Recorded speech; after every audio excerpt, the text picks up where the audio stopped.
I have a really bad feeling about this. And that she's about to hit us with that paddle. I still am traumatized from Franziska! And that was forever ago! Doesn't help that freaking Gato hit me with coffee. Who went now? Who this?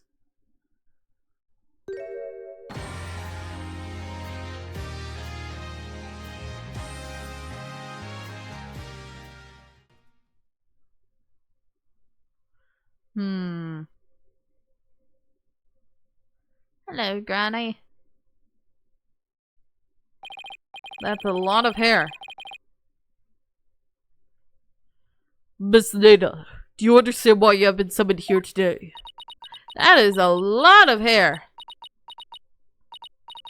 Yes, of course. Remnants has informed me that this man here suspects I have committed a crime. So this is Nina. That's quite the hairdo. Though I will say...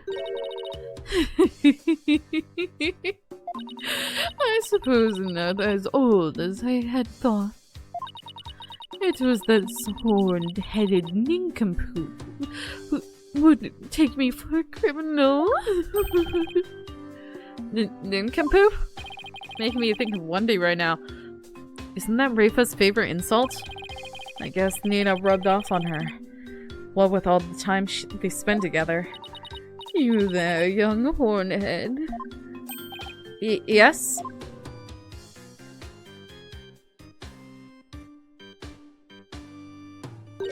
You're accusing me of slaying Minister Inga and channeling his spirit, yes? What an active imagination you have. Young folk are so wonderfully open-minded. Thanks. Just take the compliment, Justice. Now then, will the witness please proceed with her testimony? This court wishes to know if you did or did not channel Minister Inga in his private quarters. She did. And she sprayed her hair with freaking the black hairspray. I'm no spirit medium, Sonny. I was feeling under the weather yesterday and decided to rest these weary bones. Besides which, a lonely servant such as I could not possibly be an honorable spirit medium. Only members of the royal family can learn the art of spirit channeling here and curing. After Queen Amara's passing, her Eminence Queen Garan is the only spirit medium left. If you believe a medium to be the culprit, it would have to be the young lass Maya Faye. And there you have it. It seems we have summoned her for nothing. Only those of the royal bloodline have the power of spirit channeling. That a servant such as Nina could channel spirits is most unamusing jest. On the surface, anyway. But our line of reasoning has led us to this end. And Nina channeled Inga's spirit. Alright. The defense may now question the witness.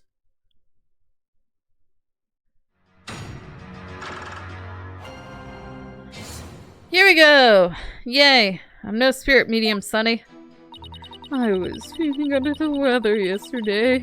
Decided to rest these weary bones. Hold it! Hubby's dog stole your hat when you were in the courtyard yesterday afternoon. Was it after that you decided to take a rest? I had been feeling unwell all day and had pushed myself too hard. I kept feeling weak and dizzy, and that dirty mongrel only served to worsen my condition. What, 12 hours? No! Yeah, that's definitely too long, considering I do have things I need to do. Well, I sympathize with you, Nina. You took the whole day off without informing Princess Rafa. She was very worried about you, you know? How very kind of her benevolence. But she need not concern herself with the welfare of mere servants such as I. Except Rafa, Nina's not just a mere servant. To even think a mere commoner could channel spirits or slay a minister. What hogwash. Besides which, a lowly serpent such as I could not possibly be an honorable spirit medium. Hold it! I hear you're the head servant, isn't that right? Are you suggesting that my position affords me the ability to channel spirits? Since you're the head servant to a family of Chandlers, I'd say it's plausible. If you want to, it's not impossible for you to learn through exposure. I think not. For that, it goes against the very underpinnings of the kingdom of Kurain. I just realized that your hair makes it look like a bean. You have a white bean on your head. To become a spirit medium requires a noble spirit and rigorous training. But most importantly, one must be a direct descendant of the founder. And it is not simply some hobby one can take up in the manner of knitting or gardening. So, commoners could never become a medium, no matter how hard they tried.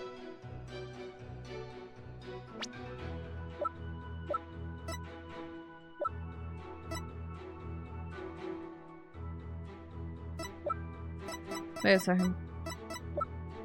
We don't have a picture of Amara, but... Is it possible? Because I don't know if the eyes change when they channel, but is it possible... That is common knowledge to all who are born and raised here, young hornhead. Only members of the royal family can learn the art of spirit channeling. Wait. Whoa. Let me... Hold it! Press. Okay then. What if you actually have a royal blood in your veins? Let me look at something. It's at the same level as hers. You know what Amara looks like? We do. Wait. Amara has one right there. She has white. I'm pretty sure the eyes change when it's the hair that doesn't change, and the clothes. So I feel like it's very possible that in order to stay by Rafa's side, she made a deal. I think Nena is Amara. Okay then. What if you actually have royal blood in your veins, Nena? Like a distant relative or something. I am from a line of humble fishermen, all the way back to my grandfather's grandfather. I've never heard talk of royal blood or noble ancestry. Apollo, spirit channeling is a secret art passed down from mother to daughter. And even with the royal ancestry, it'd be impossible to learn without the right training. It is as the Bard One says. It also must be mentioned that this secret art is only taught here in the kingdom of Kurain, in your country's Kurain village. I heard things falling into place like I expected. I would ask the witness to continue her testimony. And also, are you single? I know that's going through his head, even though he technically has a wife. Hold it! Queen Amara was the victim of an assassination, right? Yes. Oh, she was a beautiful, gentle soul. But she fell in love with a man of dubious origins. Was murdered in a terrible blaze. Fate can be so cruel. Except she's actually still alive.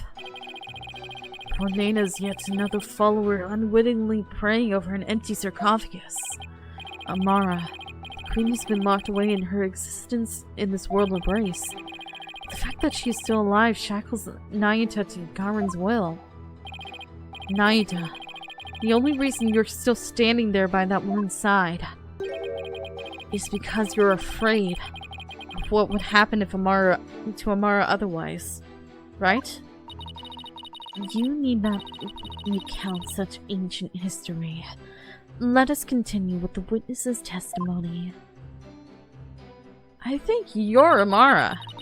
If you believe a medium to be the culprit, it would have to be the young lass Maya Faye. Hold it! Miss Faye was being held hostage. She was completely tied up and didn't even know Mr. Inga's true name, making it impossible for her to kill or channel him. Bah, I know nothing of that. Objection! Listen, you horned devil. Were you not just insisting that it was Maya Faye who channeled Mr. Inga? My, how quickly you change your tune. No, I'm just quick on my feet when new information presents itself. I'm also quick to force my biggest smile when times like these are, demand it. It's great that you're following my advice, Apollo. But try not to look so scared while you do, would you? Nina's right about one thing, though. Only those of the royal bloodline can be spirit mediums and curate. Common folk like us are out of luck. Yeah, I guess so. Still. I think I'll finally be close to connecting all the dots once I point one very big thing out. Her hair?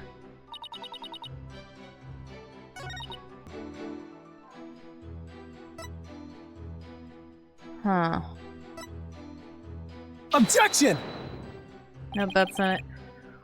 What is that noise? Oh, that was one of my Cords of Steel voice training exercises. Well, from now on, you shall keep such caterwauling out of this sacred hall. Okay, it wasn't that. I guess I better take it down a notch.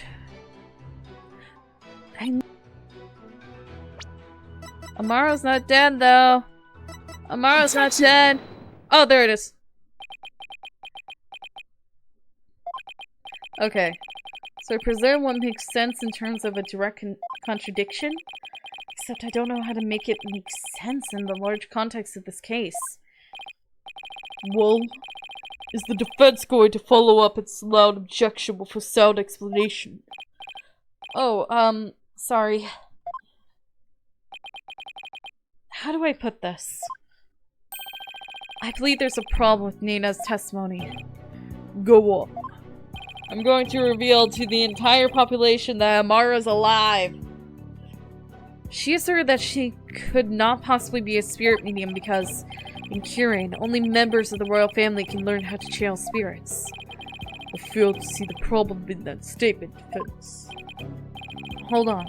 I'm getting to it, Your Majesty. Nina stated an absolute falsehood. Since we know that Amara is still alive.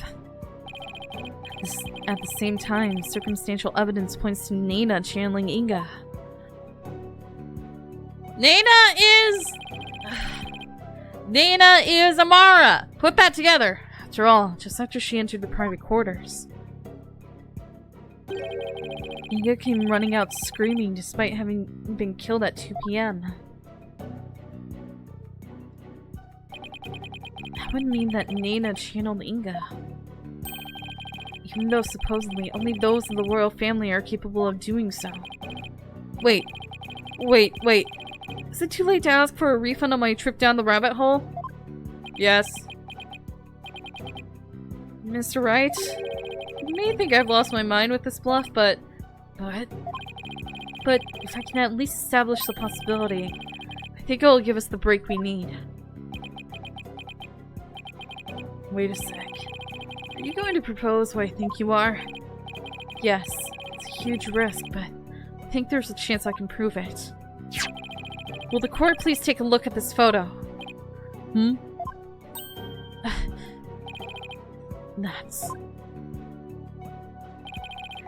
This photo's very existence, to say nothing of the person in it, contradicts the witness's claim. That Queen Garon is the only remaining spirit medium in Kurain. Horned devil. You mustn't. Oh, but I must. Under these circumstances, the outcome of this trial depends on it. But you already knew that, didn't you, Your Eminence? Will the defense please explain who is shown in the photograph? The person in the photo is the previous queen, Amara Sagatar Kurin. Contrary to popular belief, she was never assassinated. In fact, she's very much alive. What? But that's nonsense. Take a good look at the law book in the photo, Your Majesty. The mark of the dragon brand on it could only have been placed there after Queen Amara's supposed assassination.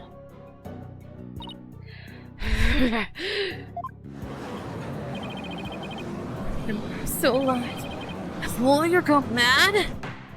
I just realized that Nana's hunched over, even furthering my thoughts that she can be Amara. Well, I personally find it hard to believe. I will allow the defense to continue. You may proceed, defense. Queen Amara's death was staged to keep her safe from her would-be killer. Yet, according to Dhruke, she's actually being held captive somewhere.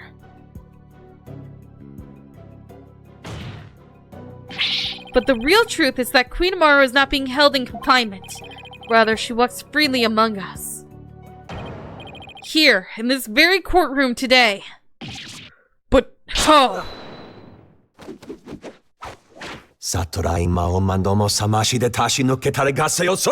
Hey! What are you doing? Do not be deceived, Your Majesty. The red pepper is skilled in weaving plausible lies. It is the cunning lord in the art known as bluffing. But knowing this, there is no need to fear his Objection! That's where you're wrong, prosecutor. Because you'll be quaking in your boots soon enough. Isn't that so? It's my turn, Nahyuta, to wake you up to the truth right before your eyes. Queen Amara is still very much alive and has been disguising herself as Nana! Like I've been saying this whole time! Take that! Nana! But that's... Oh, she dropped the cane. This is the simplest and cleanest explanation for everything we've covered so far. The person who killed Minister Inga? Someone with intimate knowledge of the divination seance? The medium who channeled the minister in order to mess the real time of his death? Condense these traits into one person, you get a spirit medium of royal blood. And that person is none other than you, Nana. Your true identity is the former Queen Amara, and the killer we've been looking for all along. What? Objection! Have you finally lost your mind, Mr. Justice? What you say is beyond blasphemous, even in the depths of hell. Oh my, such frightening allegations. Indeed, and absolutely ludicrous to boot. Her Eminence Queen Amara yet lives. It is actually Miss Nana here? You have truly gone off the deep end. You don't have to take my word for it. In fact, certain someone can help me prove it. Your Eminence. If Queen Amara truly is dead, you should be able to channel her spirit right here, right now. Isn't that correct?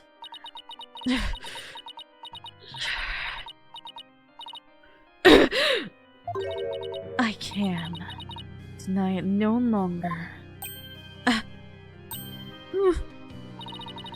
The lawyer speaks the truth. Nana, the woman who stands here before us, is Amara, The former queen believed to have perished 23 years ago.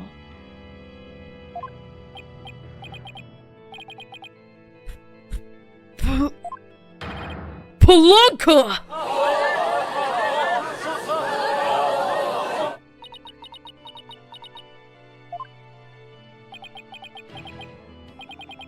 Finally. We finally got the real killer on the stand.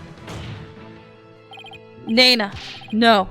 Amara Sagadakarin.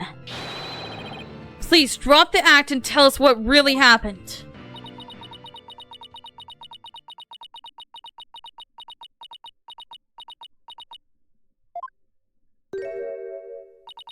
Oh, dearie me. I guess I shouldn't have underestimated the power of youth. Well done, young hornhead.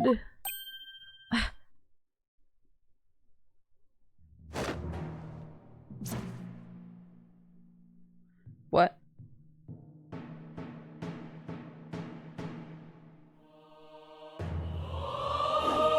Is my assumption correct and the queen has been channeling a dead spirit of an old servant?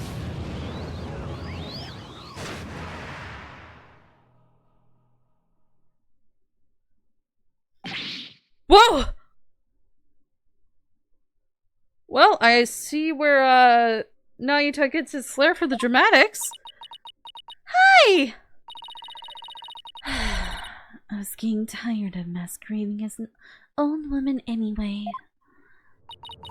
It has been far too long since I last greeted you, good people of Kirin. It's I, Amara Sagadakarin, your former queen.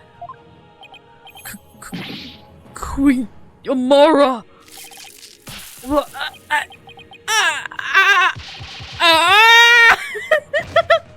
Yeah, it's your mom!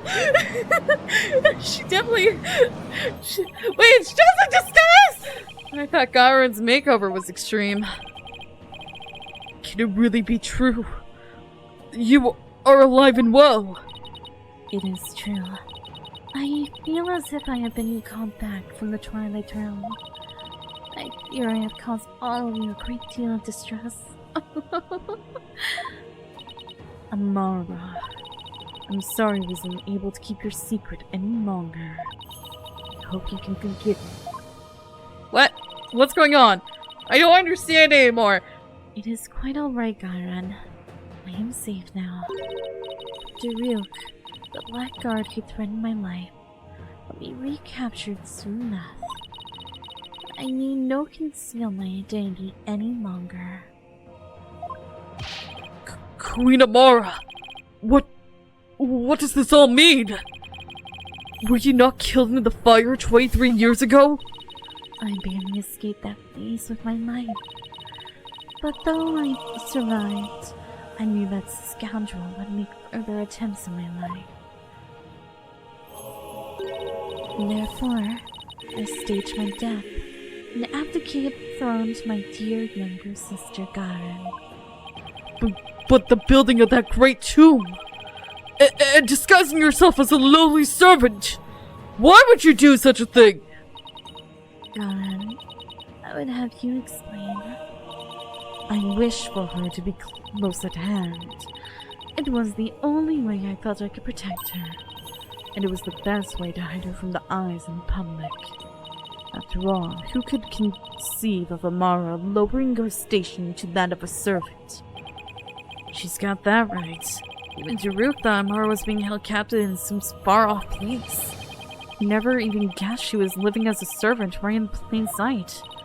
I must say, a life dedicated to servitude of others is not the less bit disagreeable. It's quite humble existence, far removed from the tedium of legal duties. But those days of peace have ended. And it's all because of you, Moonhead. You should consider yourself lucky that that's all this ends with. Is there something you wish to say, then? Say it. It doesn't matter who you are. You won't escape the crime you committed. The defense moves to indict you as Justice Minister Inga's real killer.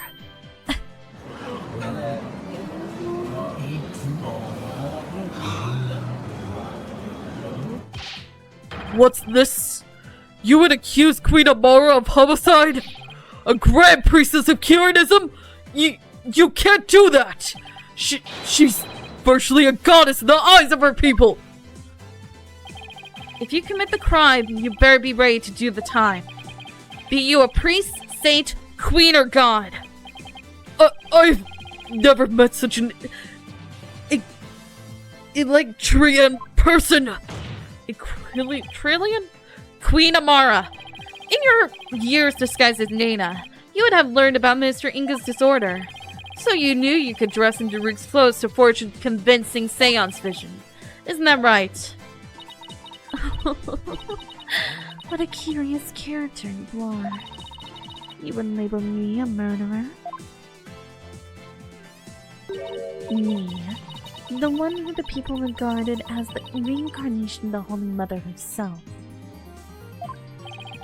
You may be a grand figure in Kiranism, but as a foreigner, you're just another suspect to me. It would appear your words were not in jest. Am I to suffer the sullying of my good name with accusations of murder most foul?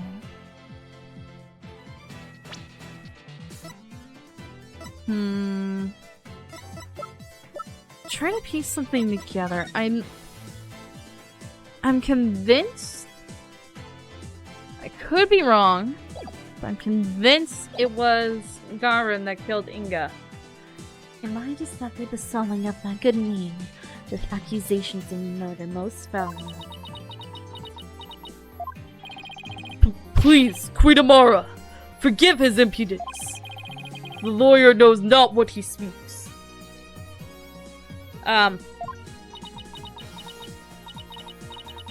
You're not the magistrate, but this is the sacred home of justice. Though I am a queen priestess on the stand, I am but a witness like any other. I shall face his accusations with grace and benevolence. Your compassion overfloweth your mercifulness. I'm trying to figure something out.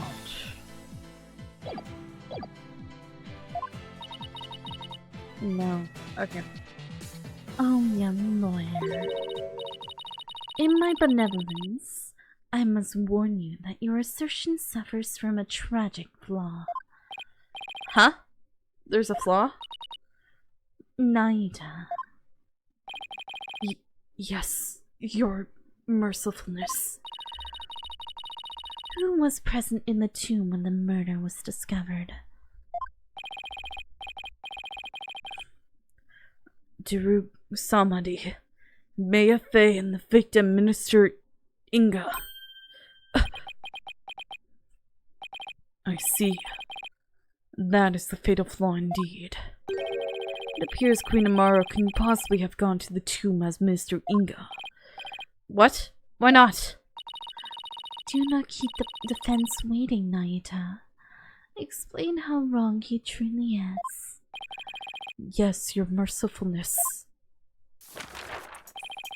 Her benevolence, Princess Rafa, saw Minister Inga enter the tomb around 2:30 p.m.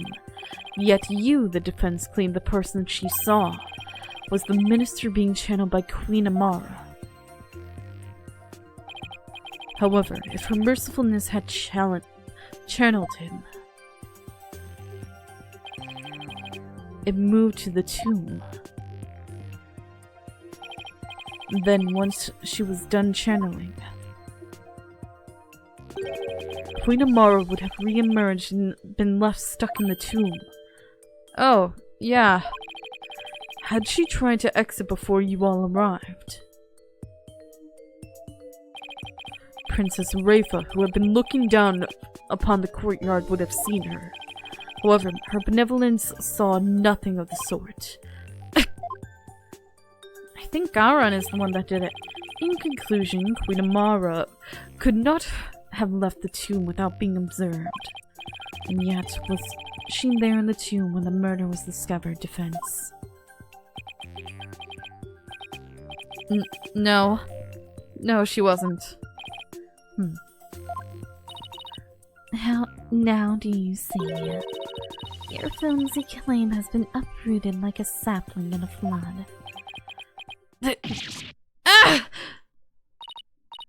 Well, that was entertaining. Prosecutor Samadi, assume the prosecution of this case and clear your mother's good name. You wish for me to take over? Yes. Prosecute your father to save your mother.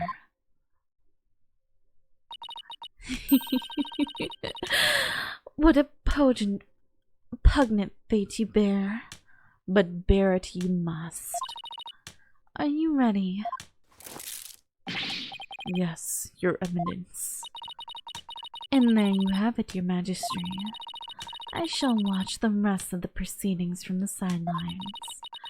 I relinquish complete control of this sacred hall to your authority once more. Why, thank you, Your Eminence. Now then, your mercifulness, your testimony, if you please.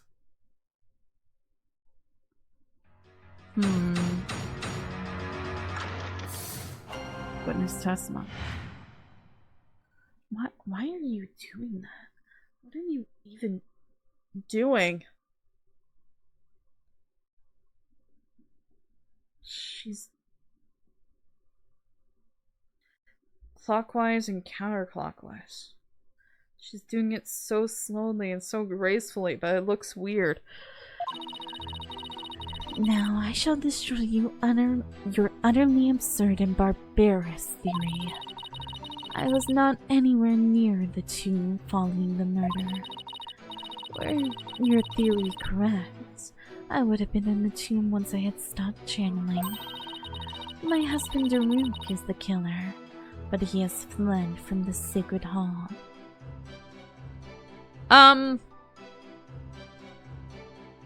Real quick, lady, I think my dad is the one who tried to kill you. May the Holy Mother rain judgment upon the traitor Dhruke Samadi for his crimes.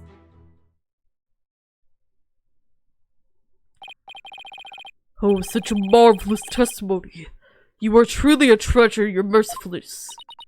This, too, is but the grace of Her Holiness. No doubt my unmasking here today was her will as well. Oh my! The Holy Mother, you say?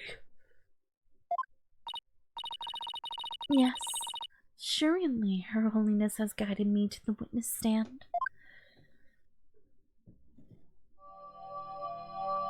Where did these come from? What? Who let a tiger in here? I'm not concerned about the birds or the chipmunk or the deer. I'm concerned about the tiger. A very derpy looking tiger. The deer is derpy looking too, but not as much as the tiger. Why is that tiger so derpy looking? And to the purity of truth. Why do you got a derpy tiger? All the other creatures are fine. I can pass off on the Bambi, but why the goofy tiger? Great. Okay. Oh, how magnificent. Queen Amara, the Holy Mother's messenger here on earth. Praise be for Queen Amara. Blessings, blessings. Where did those animals even come from? Earlier Rafa was talking about a zoo. Someone was bringing a zoo here. That's what I was trying to say. Now then, the defense may question the witness. But remember, she is Grand Priestess. So disrespect will not be tolerated. That means no pointing out conflicts, inconsistencies, or any other flaws in her testimony. Ah?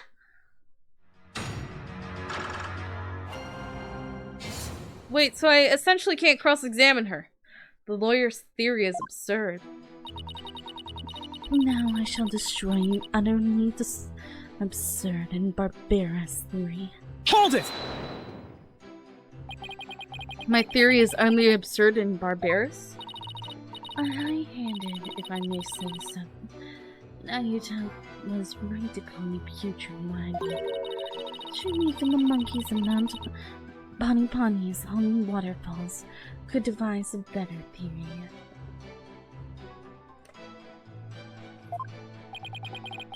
Surely you can still bear insults than Nahyuta's best. Now then, to all of you gathered in the secret hall, need I remind you,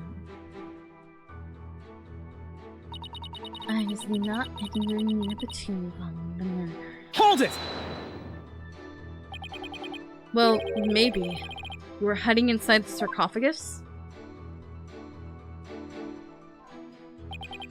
After all, it does technically belong to you.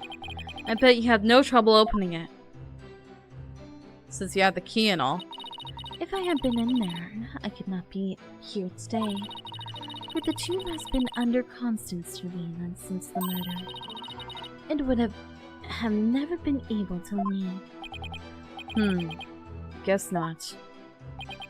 If I might ask, what's in that sarcophagus anyway? You're still alive, so... There's despair, sadness, hatred, and malice. Only one brave enough to see the truth hidden deep within could discover no hope. My continued corporeality. You completely lost me. In other words, it's empty. But no one dared to open it because they were too scared of the curse. Now, will you dispense with your theory? It is as empty as my sarcophagus.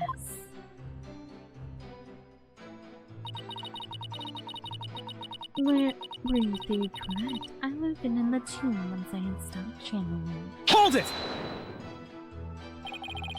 I'll admit you were in the tomb after the murder. Very good. But that very truth refutes your theory. Even if I had channeled Minister Inga and entered the tomb, the moment I ceased channeling him, I would have re-emerged at the crime scene.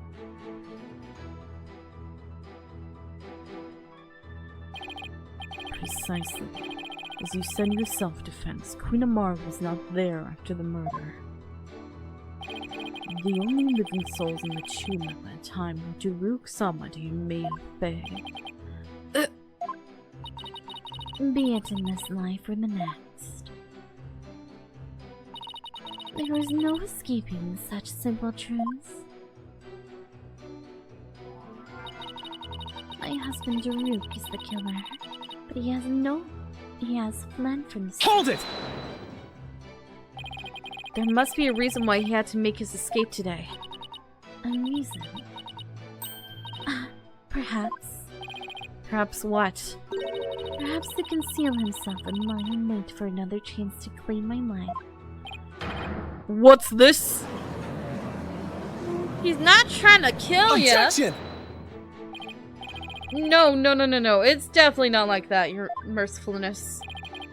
First of all, you don't really believe he's trying to kill you, do you? After all, you two ran off together after he rescued you all those years ago.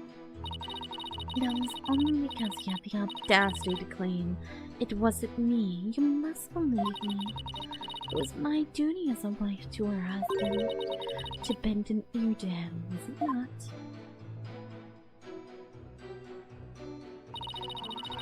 Communication after disagreement is the secret to a long and happy marriage. Even though now I want my husband to be dead. That doesn't make any sense.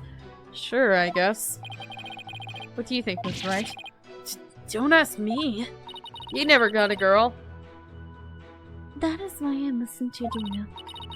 However, I didn't have a shred of evidence to support his claim. It grieves me to admit it, but my husband truly did try to murder me. That's quite enough. It's abundantly clear that Queen Amara's testimony is flawless. Oh, do you understand now, lawyer? This is bad. The judge isn't going to let me cross-examine her much longer. Amara should have been in the tomb after the minister's murder, but she wasn't. I don't get it. How did she just vanish from the scene of the crime like that? It shouldn't be possible for normal people to... For normal people? Ah! Maybe... Maybe what? Your Majesty, I think I can explain why Queen Amara wasn't there in the tomb after the murder. Very well, defense. Do explain. I believe it was accomplished through a method only she is capable of. By using this special method, it would be possible for her to literally disappear. Yeah, no one is normal. There is not a normal person in this entire game series. The most normal person is Pain. That's the most normal person. And he wears a freaking toupee and a golden suit. Well, don't keep us waiting. Let's hear it. How did Queen Amara disappear from the tomb? She channels him. She channels him.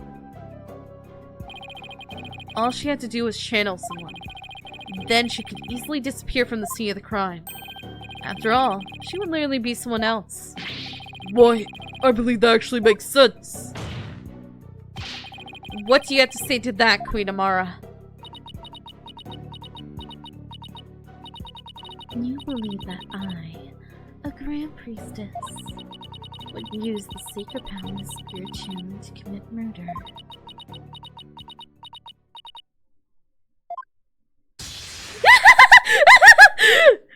What was that?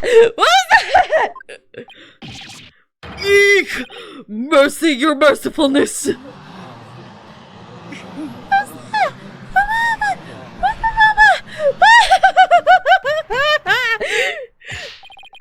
How dare you spew such vile blasphemy, defense!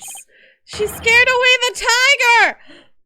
You will retract your last statement or face immediate execution. What, is there a guillotine like hanging over my head right now? Just pull a rope and dead? No, good Majesty. It is quite alright. Tyrannism also teaches that we must respond at all times with reason principle. Therefore, I shall offer a measured response to this blasphemous accusation.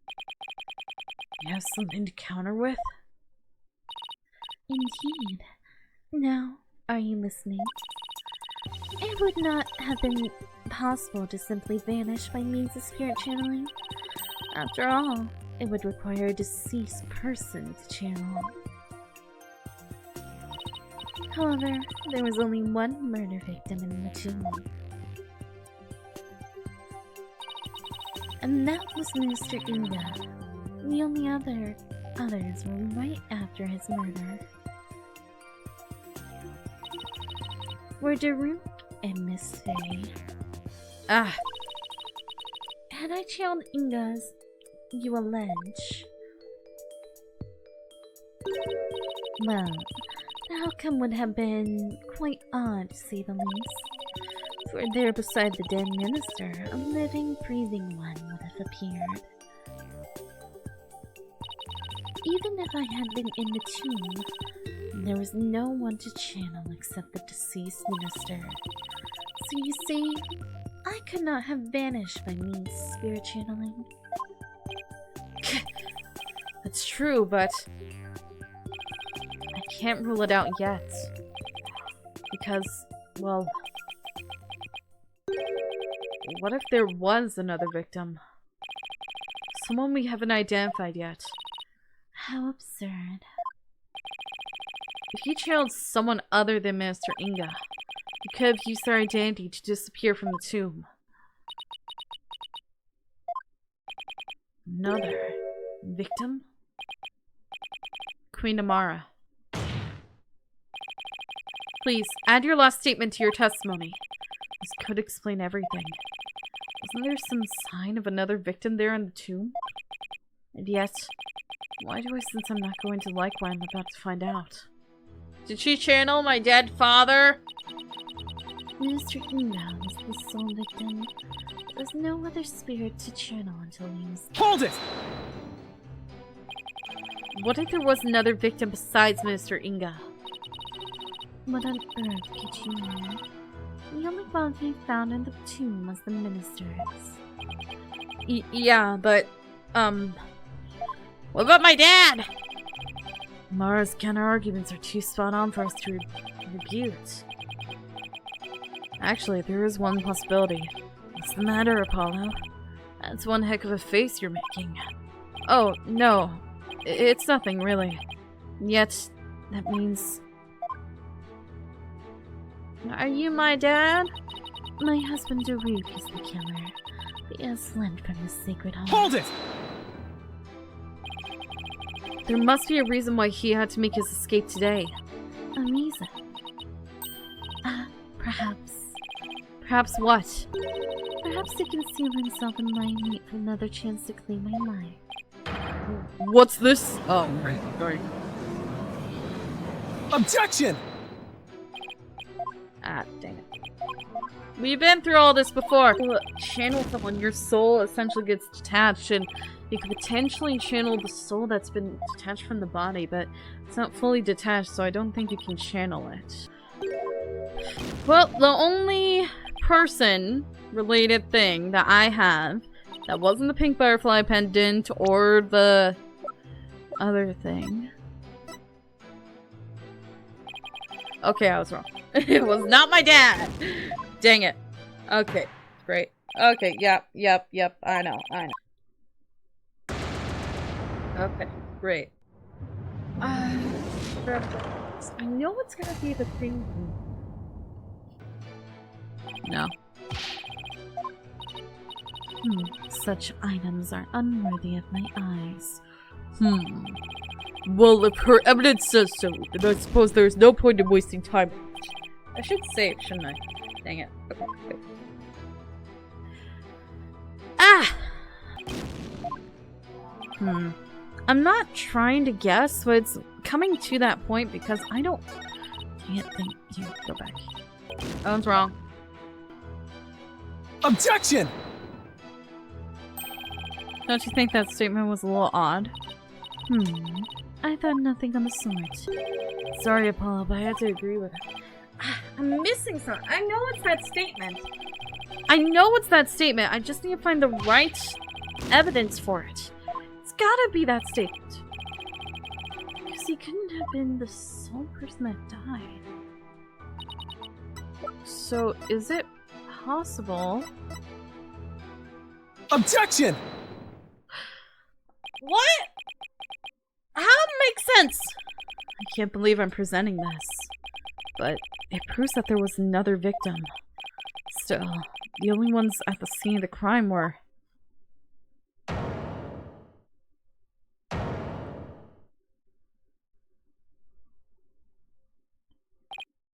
No. It can't be. Would the defense care to share something with us? Queen Amara. You knew, didn't you?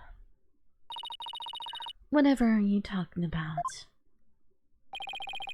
If you won't tell this court, then I will. Well, don't keep us waiting.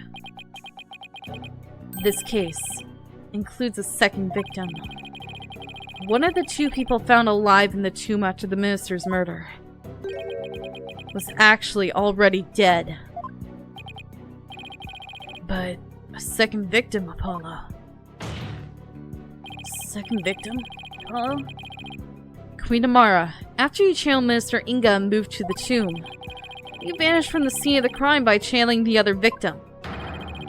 That explains why no one found you after the murder was discovered. You already killed him! He's already dead! Oh, you putrid pepper. Of all the half-witted buffoonery to come tumbling from your lips, That explains everything. But suppose I indulge you and play along with your little delusion. Tell me, Mr. Justice, who was the other victim?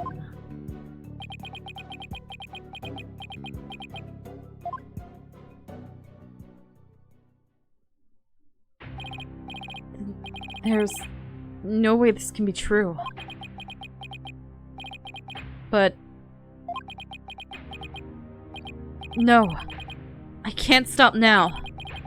If this is the truth, it's the only way forward to solving this case. The other victim who Queen Amara channeled was... ah! Why is this a thing?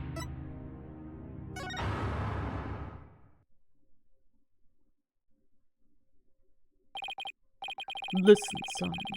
Even if you manage to prove me innocent tomorrow, I don't have long to live. There is no escaping death now that it has its sights set on me.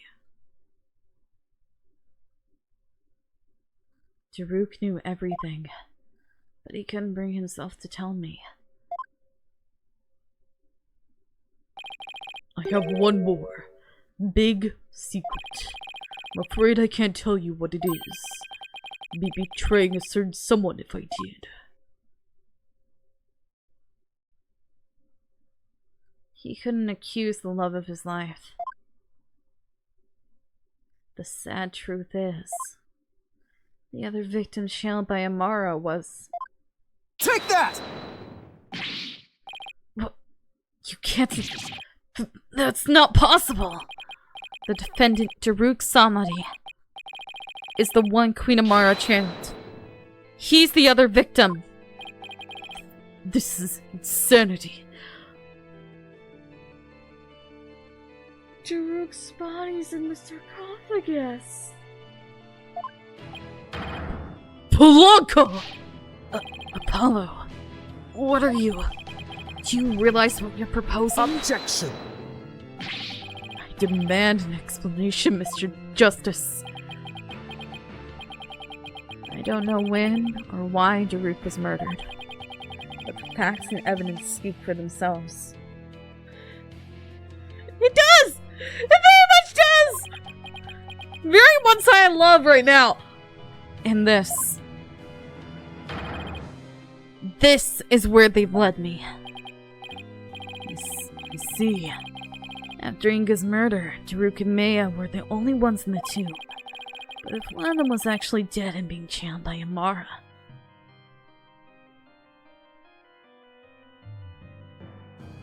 So, okay. So I'm piecing it together. Dhruke was in the tomb, originally.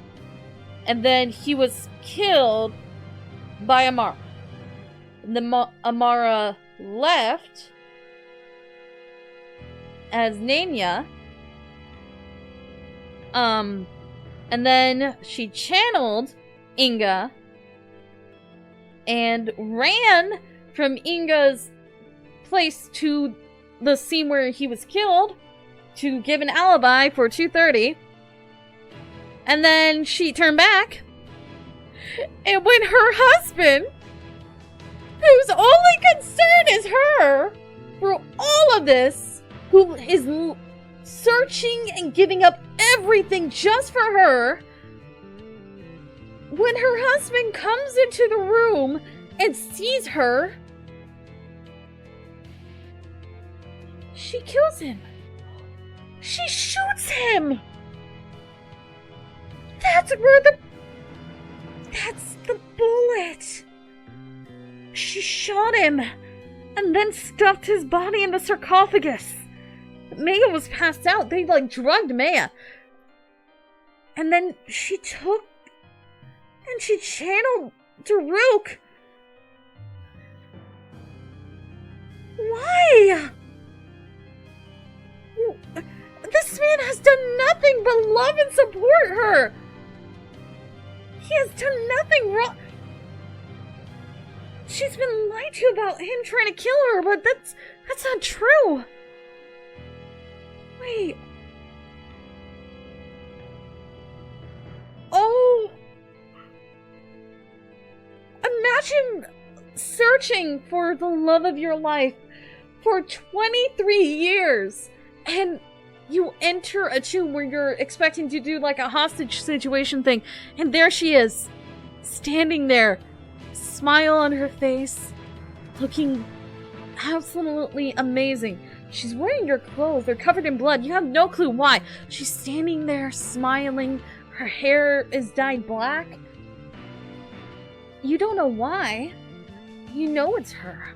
You see her, and you go up to her, and you hold her. You go to hug her, just for her to shoot you. And when you get shot, you die. And she drags your body and puts it into a sarcophagus. Her sarcophagus. And then takes your form. She channels you. And then continues to try to frame you for a murder you didn't commit. That she knows you didn't commit. She knows everything, and yet she's still doing this. Why? What is the point? At this point, she has no trust with the people because of what she's doing. What the? I don't...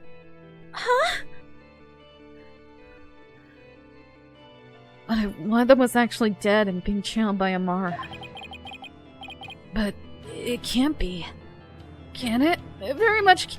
That explains the necklace. That was Dhruke's. That was Dhruke's necklace, but it was hurt. Oh. Dhruke's blood stain on the scene of the crime was the clincher for me. Pushed him down in a chair and shot him. He wasn't even injured, so how could he have possibly bled that much? And even though he was killed by the one he loves, he still wanted to protect her. He still lied and didn't tell anyone that he was dead. He knew he was dead. He saw her kill him. The only logical explanation is Dhruke had also been murdered. Objection! Your father's dead! Accept it! That's enough. Your explanation can't be the truth. And you would not dare to claim to have proof to support your assertion. The proof's in the sarcophagus. Nahyuta. I wish it weren't true. I wish with all my heart that I'm wrong. But as much as I don't want to believe it, yes, I can prove it. Dhruke's killer must have hidden his body. It would have to be somewhere nobody would ever look. And there is only one such place. You truly have proof? The fastest way would be to actually have someone go check the tomb. Go check the tomb? But why? To see if Dhruke's body is in the sarcophagus! Because I believe Dhruke's killer hid his body here. Right? Take that! You would suggest Queen Amara's sarcophagus. The only place in the tomb that no one would dare to look. Plus, the killer would soon become trapped by hiding in there. But a body, well, that's a horse of a different color. Which means...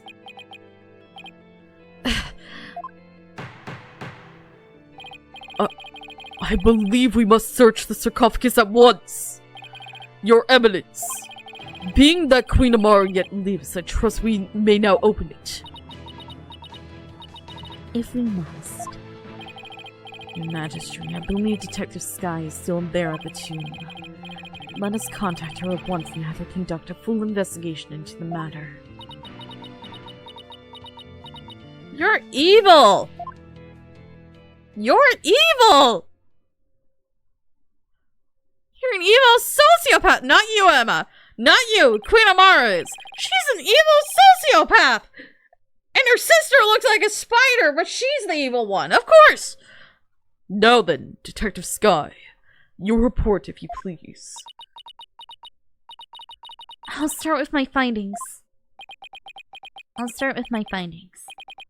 Please. Please. Please let me be wrong about this. Please be wrong! Please be very, very wrong! I just want things to be as they were. This is so sad! We spent all this time with Dhruke and now he's just dead?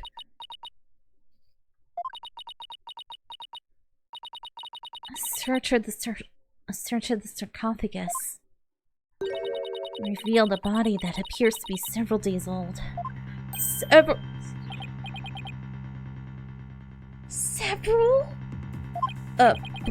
Body? Detective Sky. Tell me it wasn't Dhruke. Tell me my whole theory was completely off base.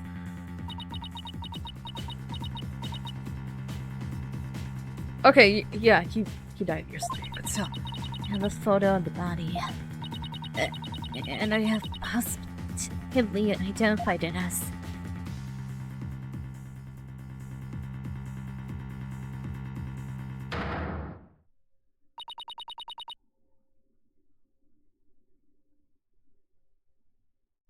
I'm about to cry! I'm crying! I am legit crying right now! Oh my gosh! Dhruke Samadi. He even has the butterfly necklace! He still has the butterfly necklace! Dhruke! No! That's my reaction!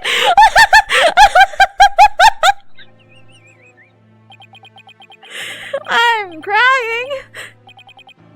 Why? Dude! This game's evil! It's so evil! Oh. He stole the necklace!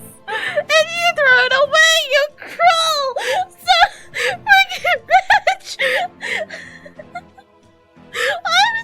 Why did she do that?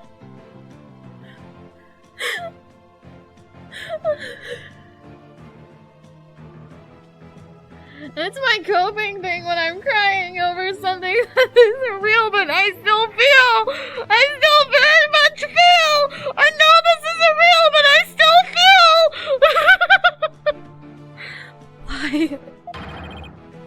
Why'd this have to happen? Why did you kill him? Why? Damn it, Dhruke. Answer me! Spending all these hours just building up a relationship with you, expecting you to come out of this alive, expecting a big, happy family in the end. We don't get that, do we? We never get that. We just get Maya! Of course! Oh. Why can't it be Maya in the sarcophagus? Why can't it be Maya? Why is it gonna be you? Dhruke! I actually was feeling for this guy! Dude!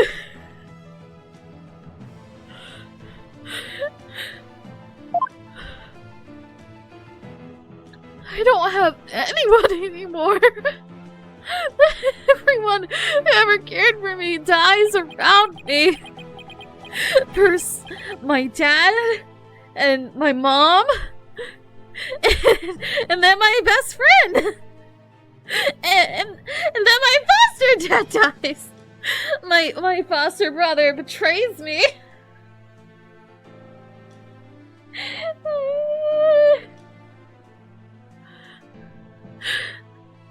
No one is safe around me at this point. How can this be?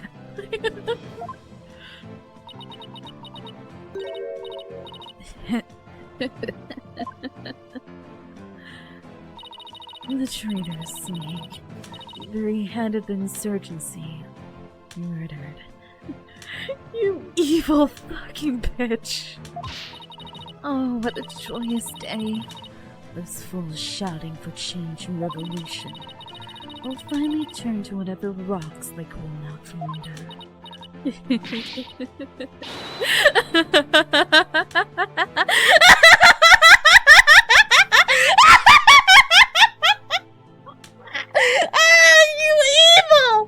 evil candle-wielding spider witch!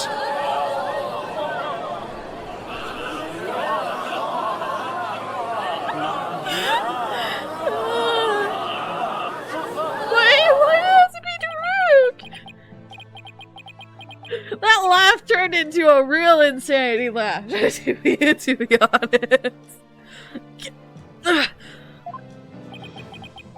My dad? Who? What? All this time I was making fun of him and messing with him. He was dead already? I didn't even get to actually say goodbye. Wait, what was I even fighting for? Apollo. What am I supposed to do now?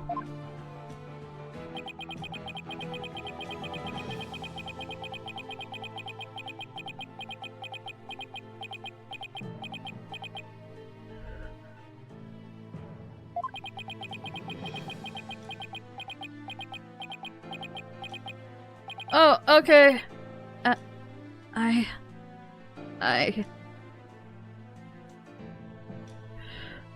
Okay. Currently very emotionally distraught at the moment. Thank you for doing that. I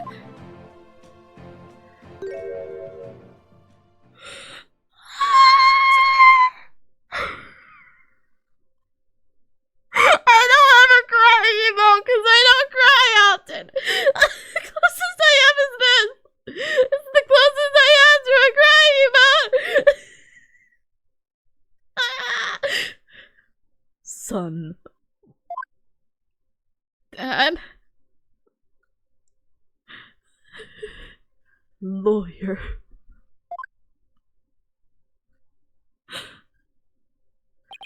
Should never look the way you do right now. Dad! Dragon never yields. Even when wounded, a dragon bites down hard. It never lets go till its dying breath. Dad! It glares, it roars, and it latches its jaws firmly onto its prey till the bitter end. That's what lawyers do to get to the truth. But, Dhruke, well, the truth is that you're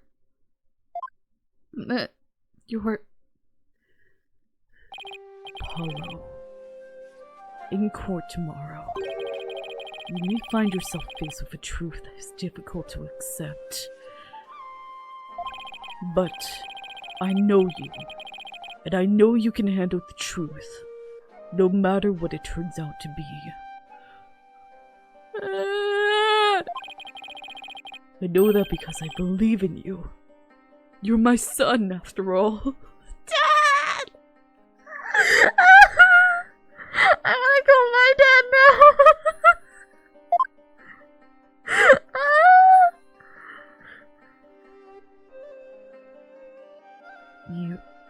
You believed in me that much, Dhruke.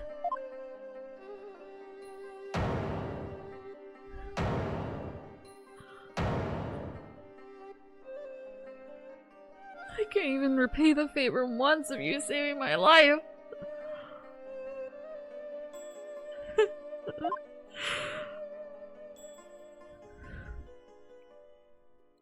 Dhruke, I think I finally understand. Dad?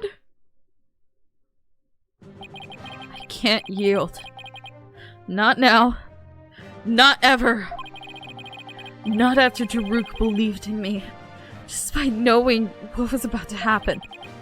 Besides, Dhruke left me with two things I must do. You alright, Apollo? Sorry about that, Mr. Wright. But I'm fine now. Apollo. Detective Sky! Yes? How sure are you that the body's been there for a few days? I'm positive. No autopsy's been performed yet, but I'd say it's been there at least 3 days.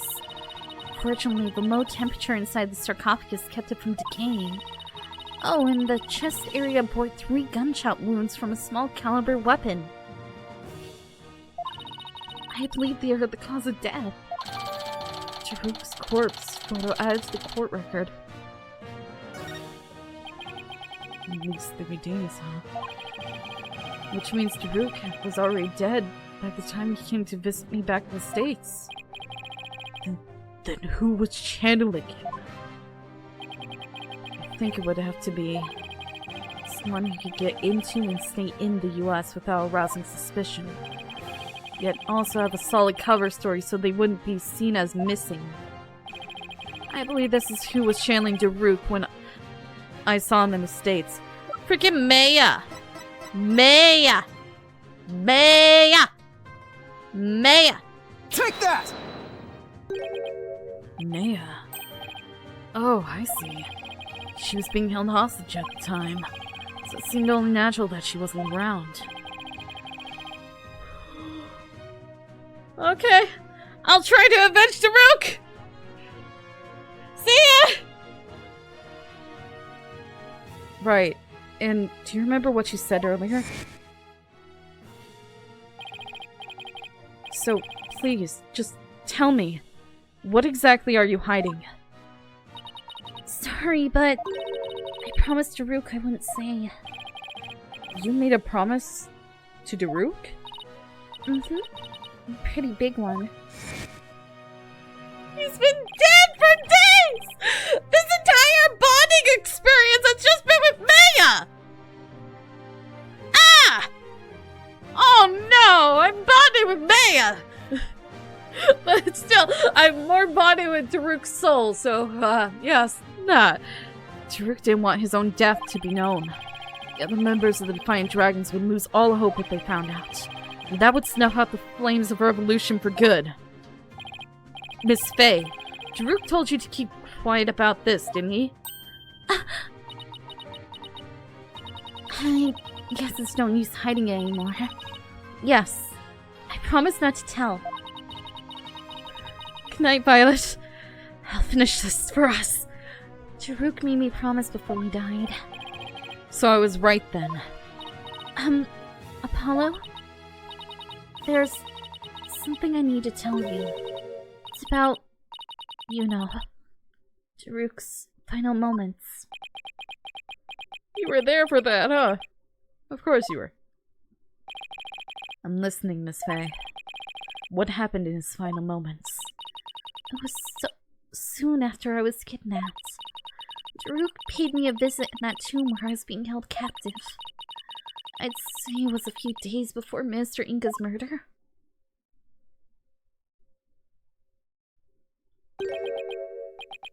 Hey, young lady. Time to get you up and out of here. Oh!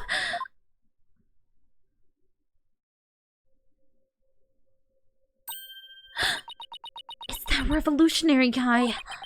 I'm here to rescue you. You are? Why? I figured things were a little too quiet with that stamp-sucking scumbag. So I started digging around. That's when I found out you've been abducted. But why would a rebel help me? Let's go before it's too late.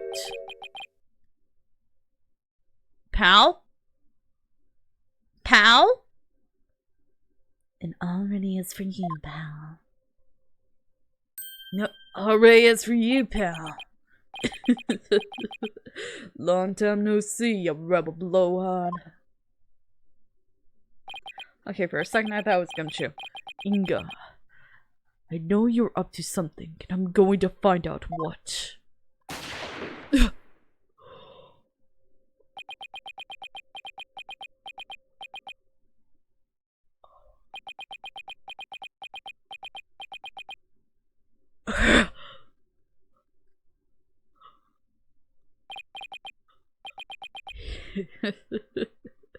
That's kind of smart.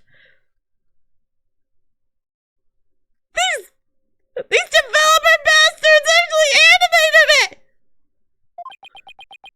You become a real thorn in my side, see? So it's time for you to be pushing up daisies.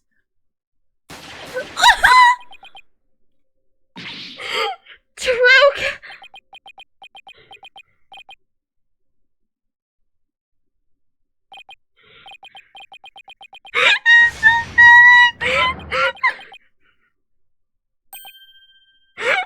I can't bring myself to read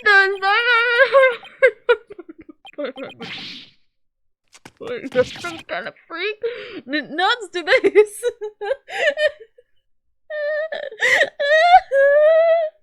Even myself watching it. Oh, you freaking game developer bastards! Why did you have to Dhruke was shot several times, but he barely even flinched. Oh, I'm pretty sure he flinched. Did you really think a pea shooter like that could kill a dragon? What the? Oh, what are you, some kind of freak? Nuts to this. He sacrificed himself for me. I wish he did! I would prefer you did over him! Please! Is it too late for you to take his place?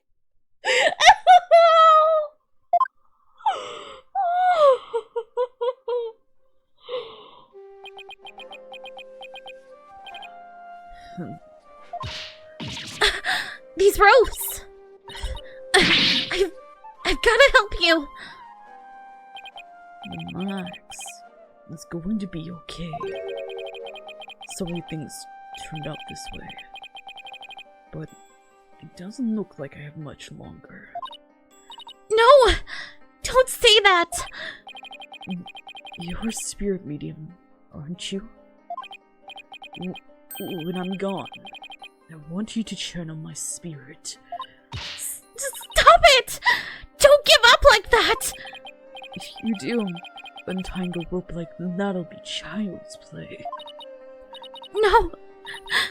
Please! Hang in there! You can still make it! Promise. Promise me. One thing, young lady. It's about my son. Which son? What son?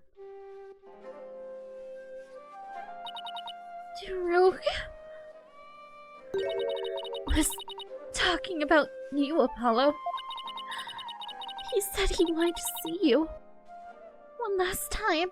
Why can't you be the one dead? Why does it have to be the person I actually like? So, he asked me to return to the US and channel his spirit. He really said that? Mm-hmm. He also said he'd been meaning to visit for years, but kept putting it off. And that this was his last chance.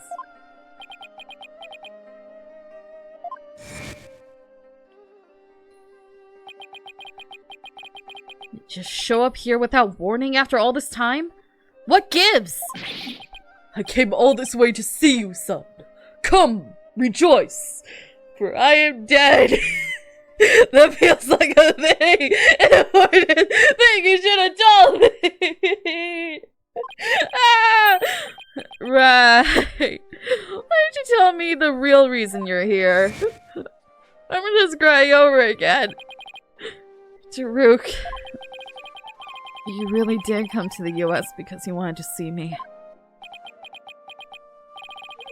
Guess this means it was Inga that hid Dhruke's body in the sarcophagus after Maya left the tomb. Apollo, you can't stop now. Dhruke would want you to keep pressing on. You met Dhruke for like 5 minutes! I have known him for half of this game at this point. I know, Miss Faye. I won't disappoint him. Defense. If you are ready to proceed, I would first have you answer this. Do you believe the accused's death will impact what we know about this case? Yep. Very much, yep. Yeah. Yes. I believe I can explain everything now. Very well. Your explanation, please. Okay, so at least Amara didn't kill Dhruke. Dhruke entered the tomb at 3 p.m., the time the hostage exchange was to take place. Or rather, Dhruke, as channeled by Miss Faye, did. Now, by the time he entered the tomb at 3 p.m., Mr. Inga was already dead. I say that was because we know the minister was murdered at 2 p.m. But there was someone else in there. This person was already hiding in the tomb, waiting to channel Dhruke in place of Miss Faye. Amara! Take that! Amara! You evil sociopath! It was you, wasn't it? The fact of the matter is, Queen Amara killed Minister Inga at 2 p.m. She then went to his private quarters and channeled his spirit. The minister, thinking he was going to be late, hurried to the tomb for the hostage exchange. But once in the tomb,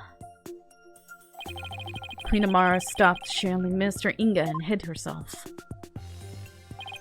Then, when Dhruke entered at 3 p.m., she snuck up from behind him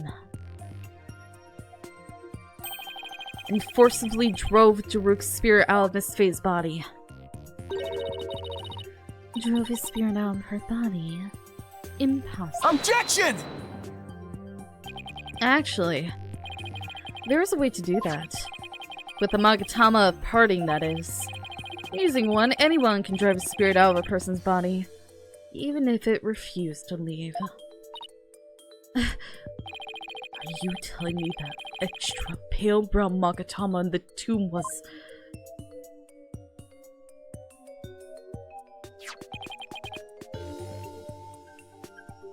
that it was... That's right, Prosecutor Samadhi. And you've seen one in action before. You saw how the glowing red Magatama sent the High Priest back to the Twilight Realm.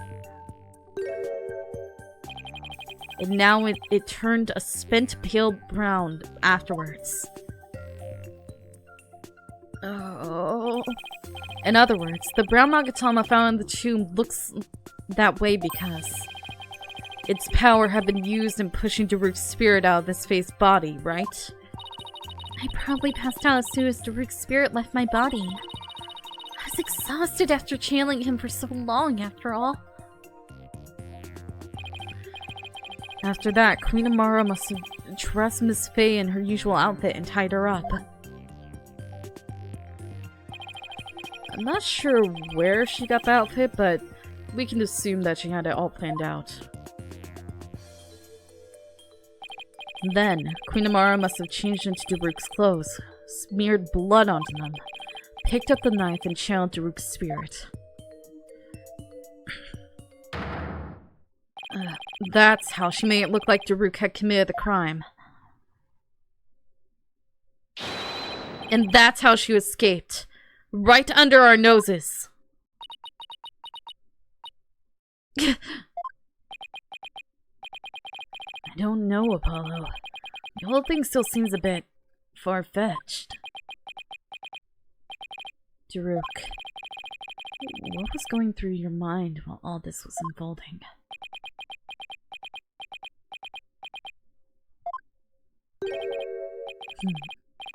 So ultimately, it was all for naught. What? Who? Nahyuta. Oh, it was Nahyuta. Those dreams of revolution Dhruke was always spouting. They placed nothing but false hope in the minds of the people. And in the end, they were all simply fantasies. Do you not care that your biological father is dead? And that you are persecuting his spirit? And that everything you stand for is a lie? Nahyuta, how can you... Talk to them.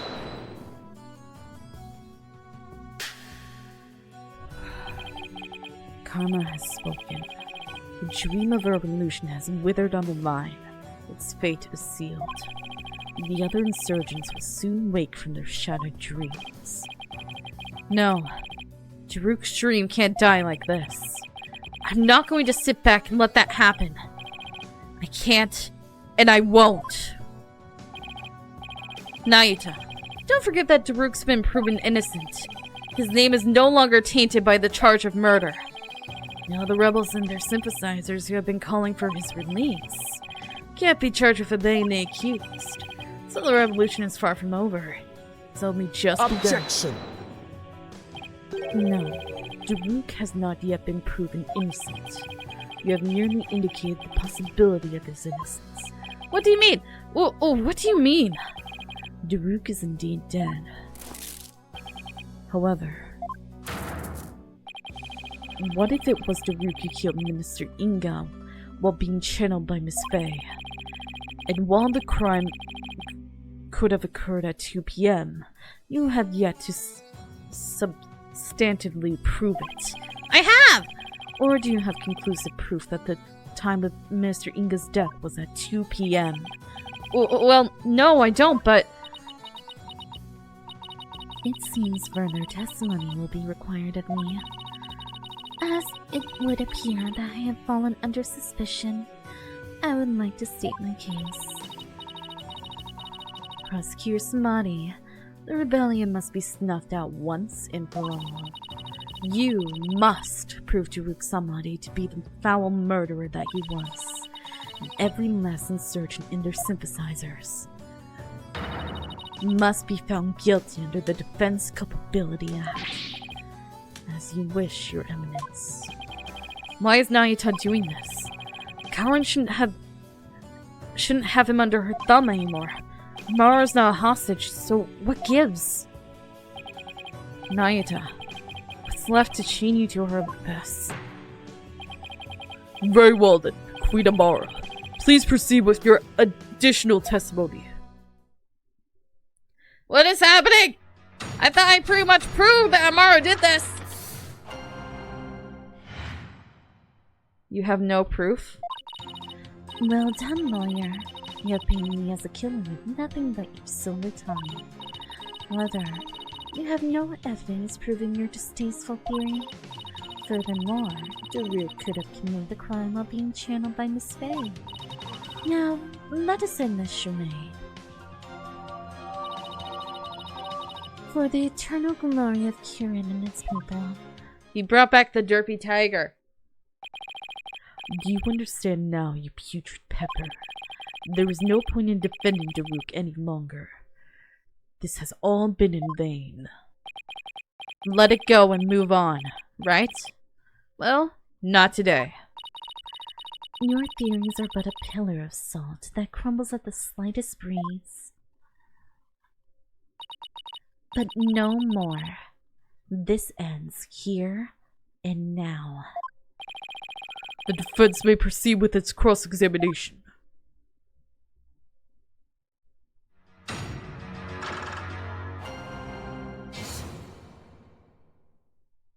You have no proof.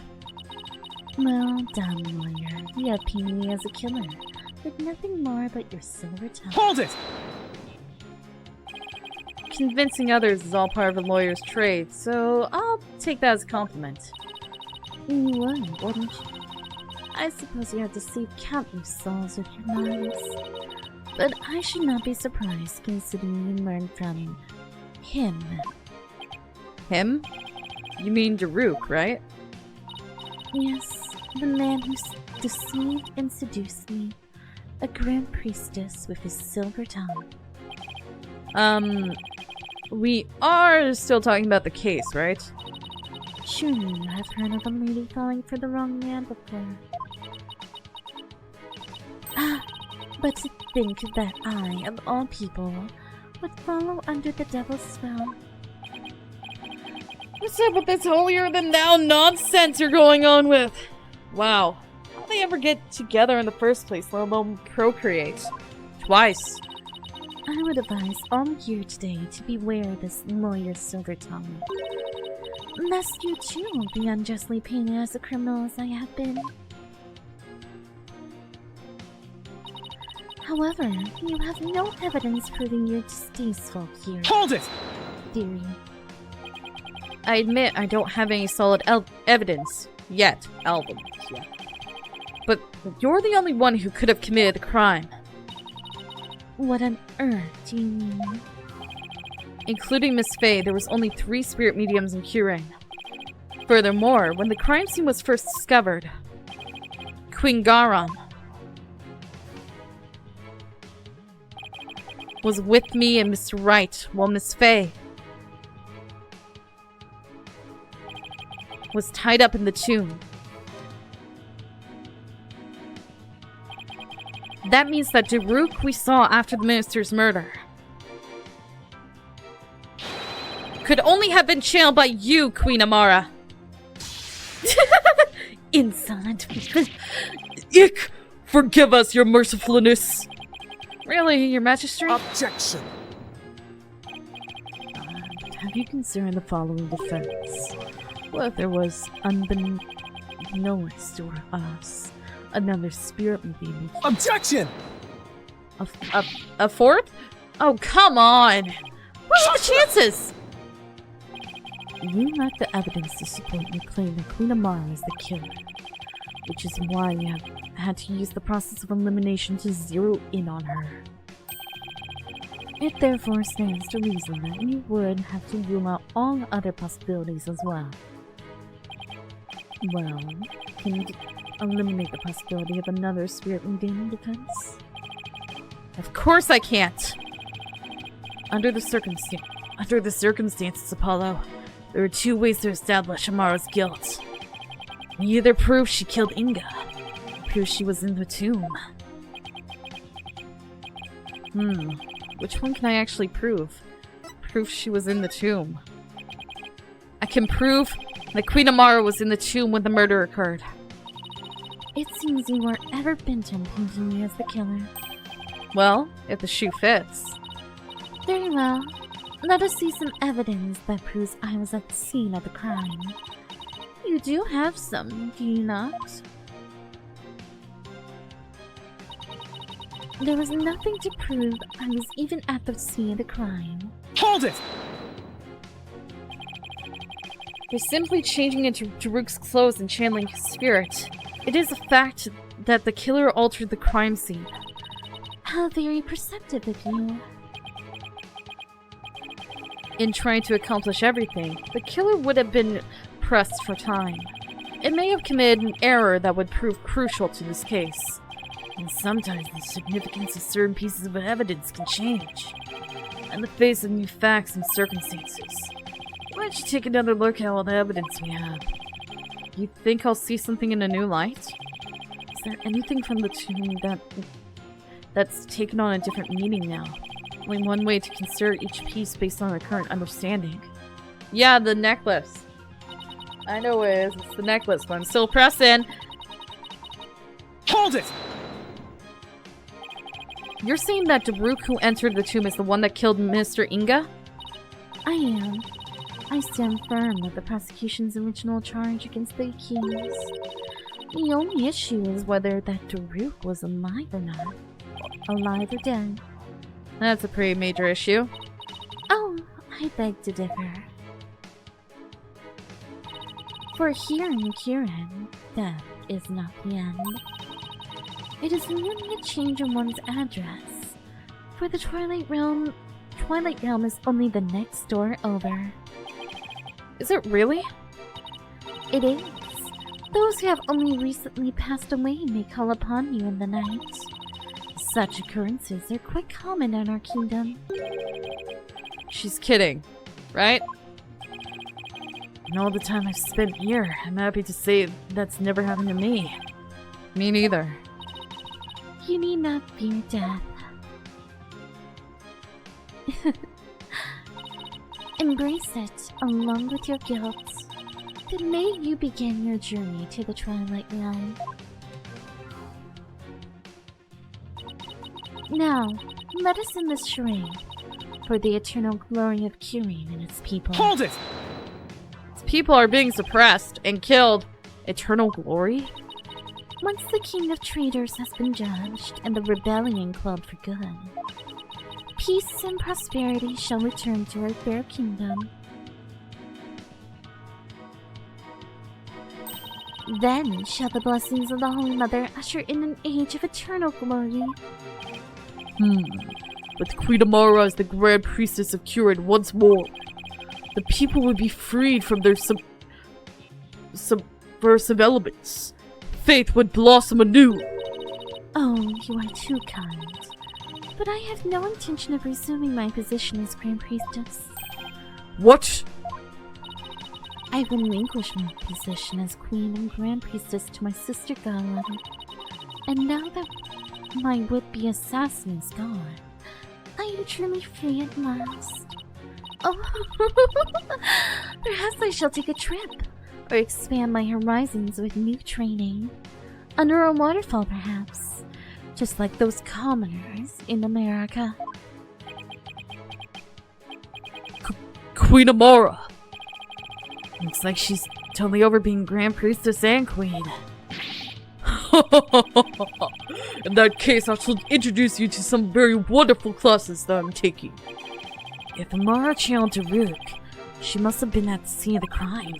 If so, she may have left something behind. Sure, but the question is, did she? Well, if nothing else, you can always try to get her to testify about something else. Right, but first, give you a quick review of the evidence. Yeah, I know what evidence. I was just reading through everything. Because you get interesting dialogue. Crime. Lies. I know this is yours. I pressed autoplay, didn't mean to. Objection! Queen Amara. Does this pendant look familiar to you? Why, that is... We found it in the tomb, and it's got the minister's blood on it. Which means it was probably dropped in the course of the crime. Objection! And I fail to see how it is relevant to your argument. Did that not belong to the accused? That's what I thought too. After all, Dhruke had said it did himself. He said that. Yes, but it was a lie. Because I believe he was covering for someone. Covering? How? For who? There was a certain piece of evidence that shows the pendant isn't Dhruke's. This one with his dead body and the blue pendant hanging out. That's a photo of the accused body, is it not? Yes, it is. And I'd like to call your attention to a certain spot in it. This right here proves that the pendant that was found in the tomb wasn't Dhruke's. The bullet holes are gone. Interesting. Anyway. Take that! You will notice an object near Dhruke's left arm. It's an identical pendant except it's blue. Oh, now that you mention it. Don't you find that a little strange? Why would he own two of them, but in different colors? Here's what I think. The pendants are meant to go together as a pair. A pair. If the blue pendant was Dhruke's, Then that would... Then what about this pink one that Mr. Inga's blood on it? Who do you suppose it belongs to? Objection.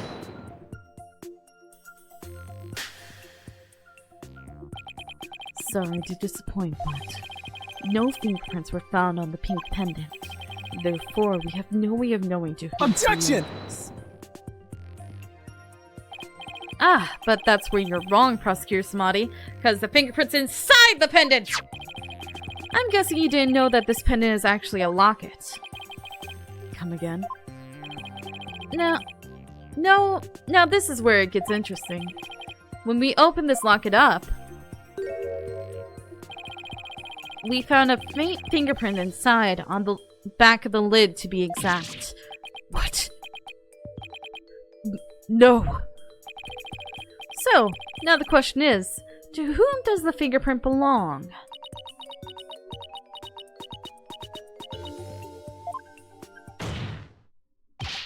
Queen Amara! It belongs to you, doesn't it? Oh.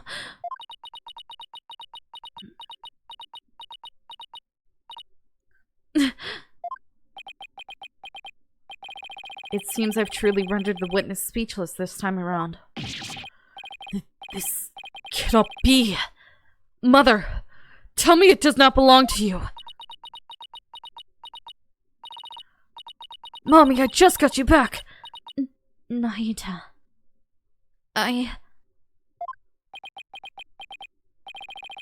Think about it, Queen Amara. Dhruke must have realized that you were channeling his spirit. He had probably already figured out who the minister's killer was. And yet, he still claimed that the pink pendant belonged to him. But why would he do such a thing? You really don't know? He was protecting you. Because he loved you. He loved you until his very last breath. And beyond.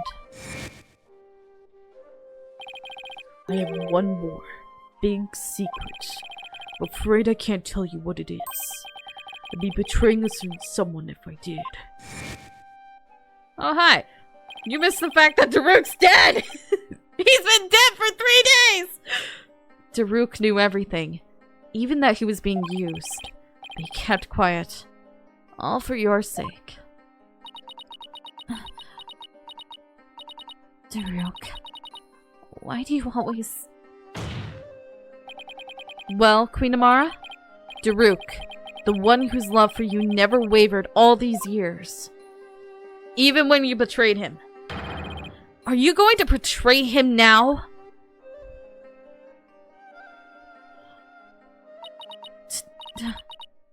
Dhruke...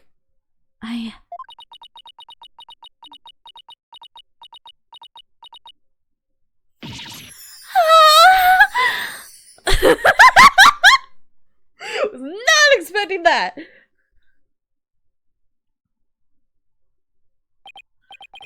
This cannot be. I refuse to accept it. Queen Amara, are you ready to confess to your crime? Oh, now that her eyes are open. She was choosing not to see. I can deny it no longer. The truth is, it was I, Amara Sagat Jurin, who slew Minister Inga. That's preposterous! Aye! Yeah, what? Oh, she's the wife of Dhruke! And she was still trying to frame him. This is beyond belief. Mother, why would you... Forgive me, Nahyuta. I never wished to cause you such sorrow, but I had no choice. It was the only way. The only way?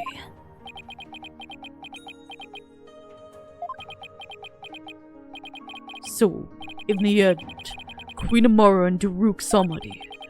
I suppose this means that they were unable to reconcile while he was still alive.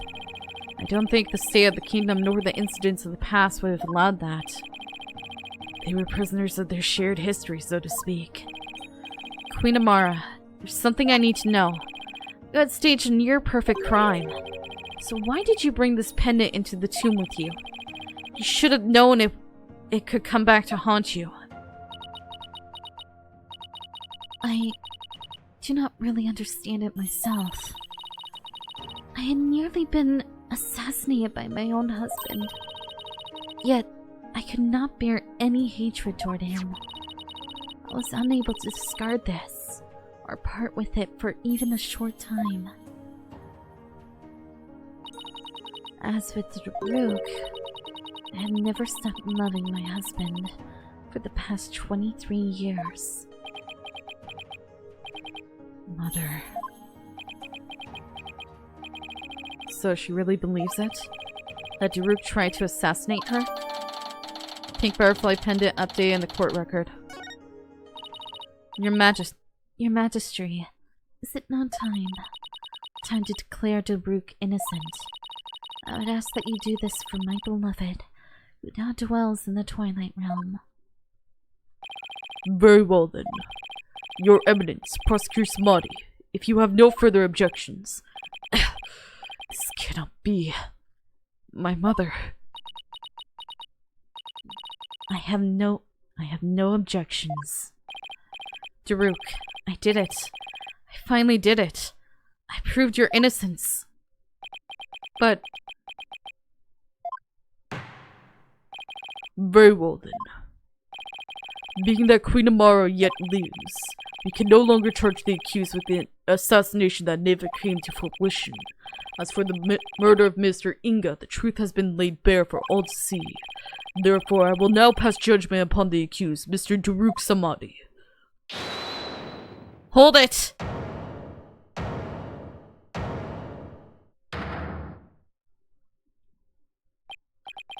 Your benevolence? Why are you here? I cannot accept this. Is something the matter, your benevolence? Queen Amara is lying. This makes no sense. Queen Amara would not have killed my father. What's with her? What's with her all of a sudden? Is this some sort of lingering affection towards Nana? Rafa. Speak the truth, Queen Amara. Did you really kill my father? Yes.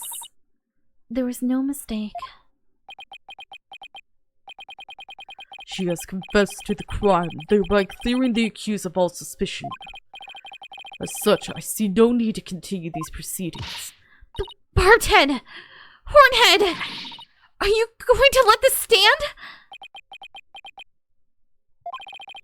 Dhruke's been proven innocent, and he's about to be declared not guilty. Even so, something doesn't feel right. Apollo, if you have any doubts, now's the time to raise them. After all, the courtroom is a place for finding the whole truth. But it's all up to you. There are definitely things that don't quite add up. Does this mean that the whole truth hasn't been brought to light yet? Should I push to continue the trial? Is this another fake option? Please don't be another fake option, please.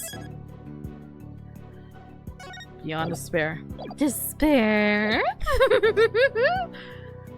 I'm gonna let it end here just to see what happens. Is this the right thing to do? Dhruke's been proven innocent, so there's that. But has every last bit of the truth really come out today? Apollo, if you have any doubts, you should keep digging deeper. You can't get to the truth here in the Sacred Hall of Justice. Where else can you? Right. Your Majesty, I have a feeling we haven't discovered the whole truth. Oh, great. It was another fake! And the only way we'll find it is to continue this trial. Hornhead. Very well then. Will the defense please tell us this? What important fact about this case has yet come to light? The motive. Queen Amara, There's something I still don't understand. What was your motive for killing Justice Minister Inga? That is a fair question, and one that I shall now answer. It was for the future of this kingdom that I slew Inga Kurkokurin. To avert further tragedy, his death was an unfortunate necessity. Further tragedy? Over the past several years, Mr. Inga had been rapidly expanding his power. He had established a secret police and was relentless in his pursuit of the insurgents. He even had the overwhelming support of the people, but still he was not satisfied. Hungry for more power, he began planning a coup. You mean his plot involving the Founder's Orb, which led to Mayafei's abduction? Yes. Mr. Inga planned to use the orb to gain access to great spiritual power, after which he would assassinate Garan and usurp the throne. His machinations were reminiscent of that terrible tragedy of 23 years ago. And as one affected by that incident, Amara vowed to never allow a repeat of such events. Yes, and the Holy Mother delivered unto me the perfect opportunity to fulfill my vow. Security amid the courtyard was rather light due to the rite of channeling, and Inga had barricaded himself in the tomb with his hostage, away from prying eyes. I knew I would never again have such a perfect opportunity, so... At 2 p.m. during the rite of channeling, I slipped into the tomb and slew the minister. Up! Lies! My bracelet. Apollo? Yep. It seems this trial is far from over. Queen Amara, I believe you're still hiding something. But if you want to keep on playing this game of hide and seek, then let's start with that last statement you made. If I must. I finally get to use my bracelet!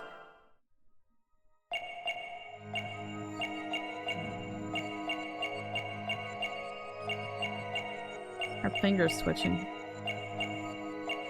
She wasn't the one who did it!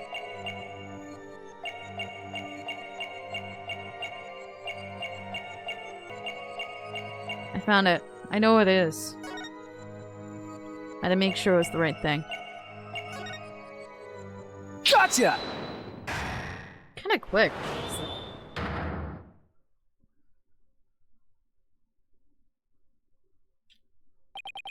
Queen Amara. You're not very comfortable talking about the 2 o'clock rite of channeling, are you?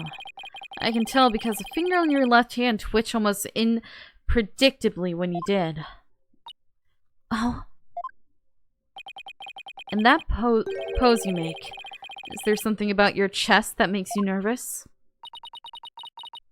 Whatever do you mean? The murder occurred at 2 p.m. I'm pretty positive Amara was in the tomb at the time. So, then why is she so self-conscious about her chest when she talks about the rite? The rite of channeling. Didn't Elby snap a picture of it? Her chest? I didn't look at her chest. What's up with her chest? Oh! Oh! Oh! Oh! Oh! Oh! Oh! Oh!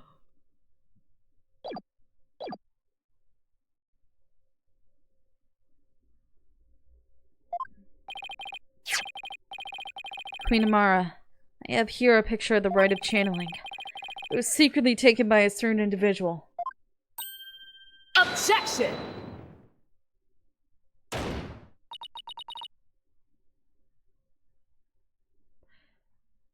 She did not come out of that fire unscathed. I think her chest is burned. Such insolence.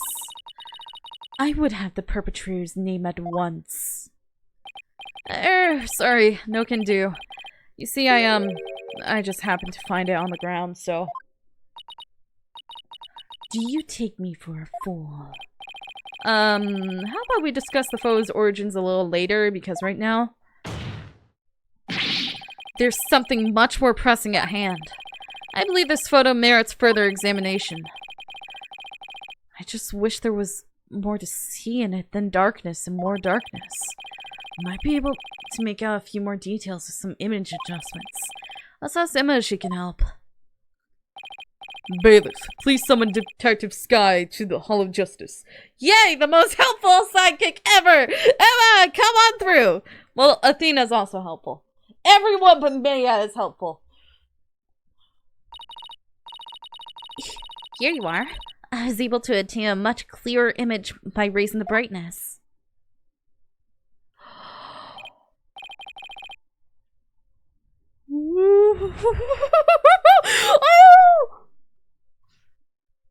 I know what happened. She took the place of the queen, and she was the one who was doing the rite of passage while Garon was killing her husband. Her own husband, not Dhruke. But yeah. What's that right there? An injury. No, wait. I think it's a burn scar. She was going to take the place of her sister. Channeling photo update in the court record. Wait a second. Your Eminence. You don't have a burn scar like that on your chest. Why are we staring at her boobs? I don't want to stare at that! Especially with this wicked lady. What's going on here? The person in this photo isn't Queen Garon. Then who is it? It has to be Amara, considering she was in a fire! Queen Amara. The person in this photo isn't Queen Garon. It's you posing as her, isn't it? The two of you look quite similar, but that's no surprise considering you're sisters.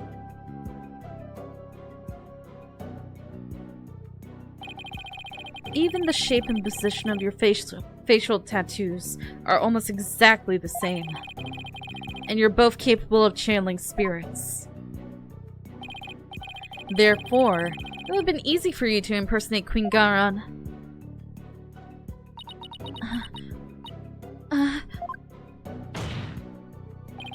Queen Amara, you have a burn scar on your chest, don't you?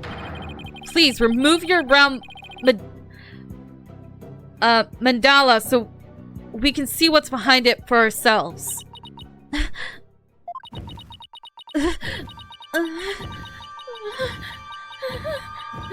What's happening?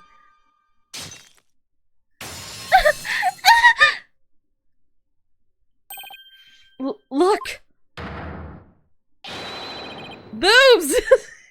It's the exact same burn scar as the one in the photo. I don't understand. I knew it. So the person in this photo really is... Yes, it's Queen Amara. This is absurd. We're suggesting they switch places. Amara's confession earlier was also false. Mother, what is the meaning of this? Don't you see? This changes everything. We know for a fact that this photo was taken at 2 p.m. The exact time the murder took place. But that would mean Queen Amara couldn't possibly have committed this crime. Exactly. She now has an ironclad alibi. So Minister Inga's killer couldn't have been Queen Amara. I am afraid. I no longer follow defense. Was it not Queen Amara who channeled the minister and they accused to stage the crime? Yes, that fact has not changed. We have evidence placing her at the scene of the crime. And Dhruke could have only been there in the tomb if she was channeling him. Which means... While Queen Amara did not use spirit channeling to stage the crime, she didn't kill Minister Inga. His real killer is someone else. Blanca! What's going on here? Was her mercilessness covering for someone? For her own sister. If Queen Amara is not the killer, then who is it? Isn't it obvious? Why was this rite held in the first place if Queen Garon wasn't going to perform it? Who was behind the two sisters switching places and for what reason? The answer to these questions, along with the establishment of Queen Amara's alibi, obliterates a certain someone else's alibi. Queen Garon! Take that! Why, is that some kind of joke? No, Your Honor. I can never joke about something so grave. The only one that seemed to have a perfect alibi at the time of the murder was Her Eminence, Garon Sagara Karin. Queen Amara, didn't your sister Queen Garon ask you to pose as her? Perform the rite of channeling? And didn't she also have you drive Dhruke's spirit from Miss Faye's body? And then stage the crime to make it look like he was the minister's killer?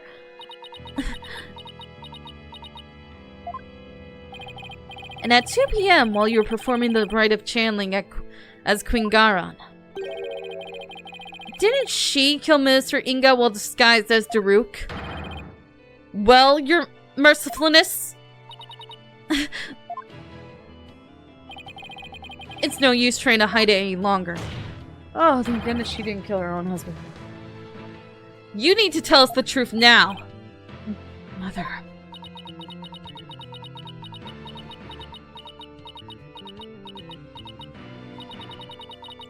Just this minute, Mr. Inga's true killer is...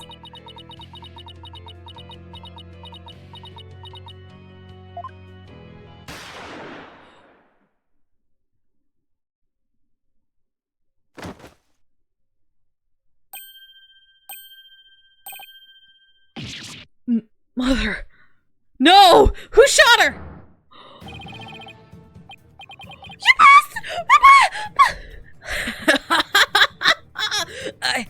I really did it! Your Eminence! My life is yours! Isn't he one of Garon's royal guards?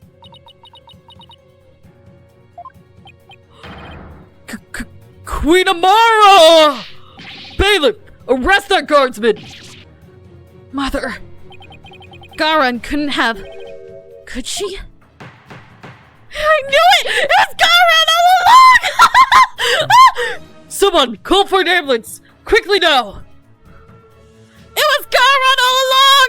Garon was the one who was originally trying to kill her sister!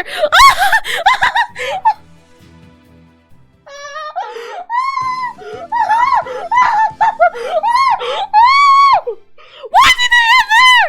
Why did they end there? Okay! I can't breathe.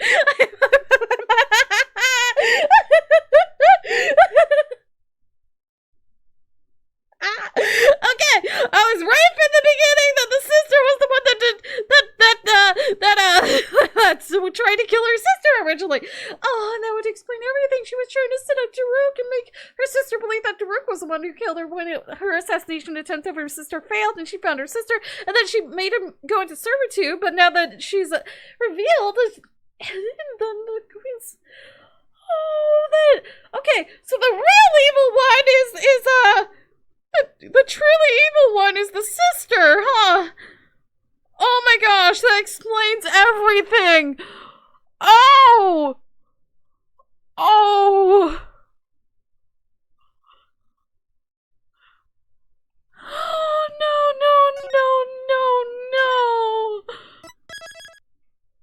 That's so terrible.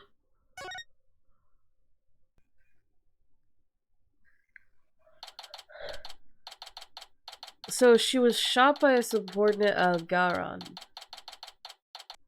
May 19th. High Court of Curing. Accused lobby. We're lucky the ambulance made it in time. But we've been forced into a recess for now while things get straightened out. It should be clear cut. The Garon tried to kill Amara! I can't believe what just happened. Tell me about it. Do you think Garon put that guard up to it? Yes! If she did, she's going to regret it. No one gets away with something like that on my watch.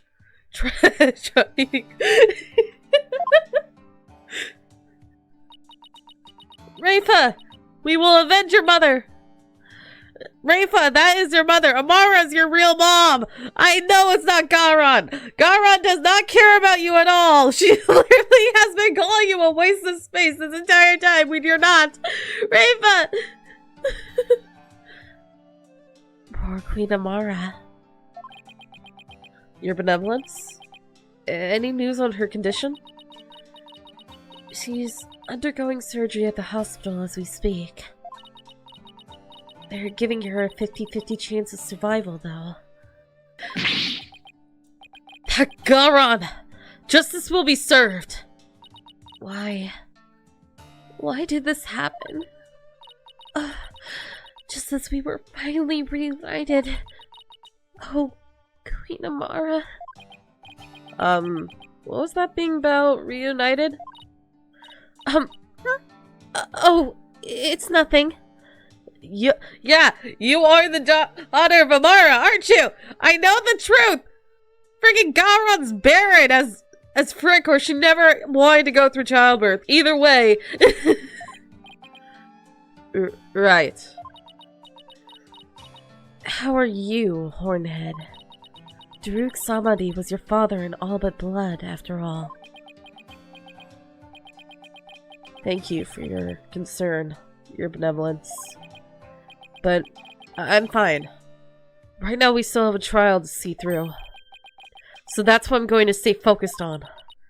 Hornhead, you are sturdier than your stature lets on. What do you mean by that? Just don't overdo it. Okay, Apollo?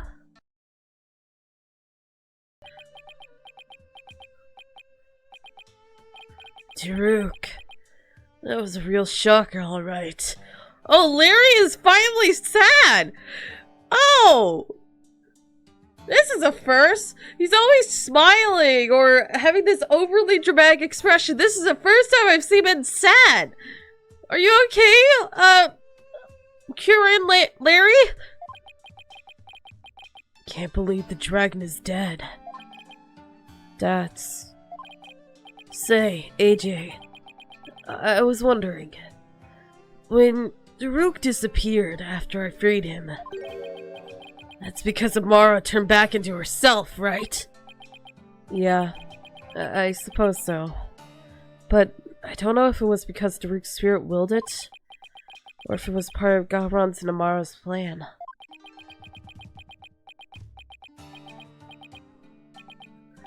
Man, our dream of revolution.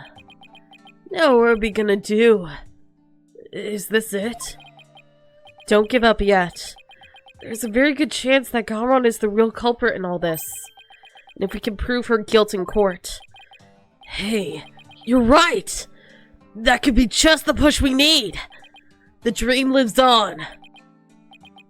Yes, it does. You know what that means, AJ. The fate of the revolution rests squarely on your shoulders. I'm also curious if Nahyuta has the same dragon tattoo on his palm and that's why he has that glove on. I want to see that.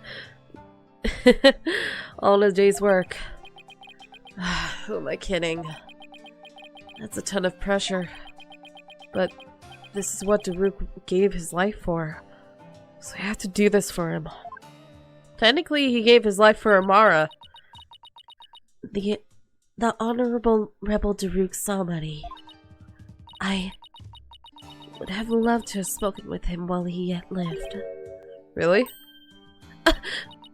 Why not? I mean, he seemed like quite an interesting man. That's your real mom, huh? Not your mom. Wait, Dhruke's not your mom. That's your real dad, huh? Inga's your adoptive father! Inga apparently has a mental disorder that doesn't allow him to recognize faces either. They're all blurred. Did she bump her head or something earlier?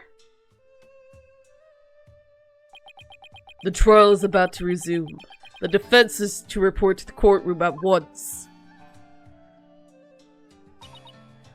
Already? After what just happened?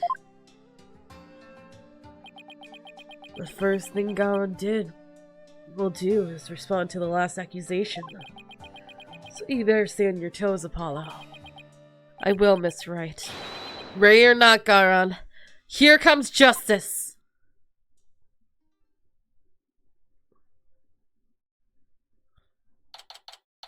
May 19th. High Court of Kirin. I also noticed that they stopped telling the time.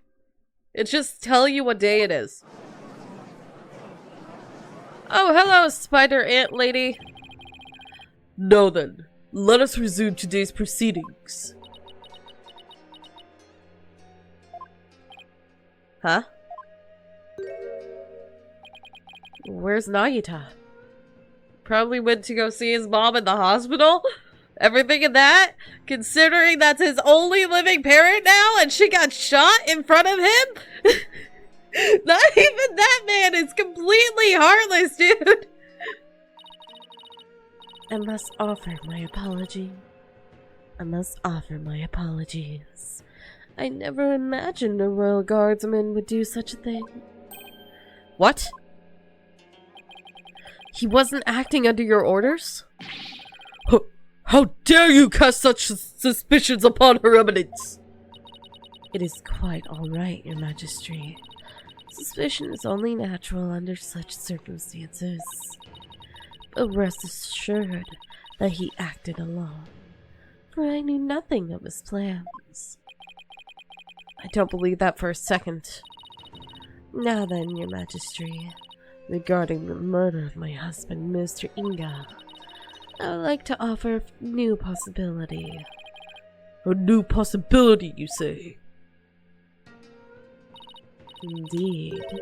For during the break, the real killer confessed to me. What? It's you! Bailiff, call the witness to the stand. The real killer confessed? What she got up her sleeve this time? Oh, hi, Breeze.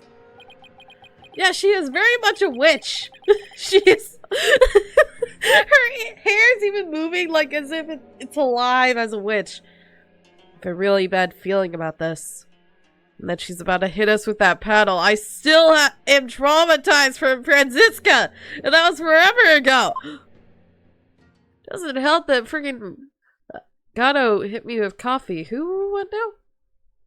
Who this?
He's the one who confessed?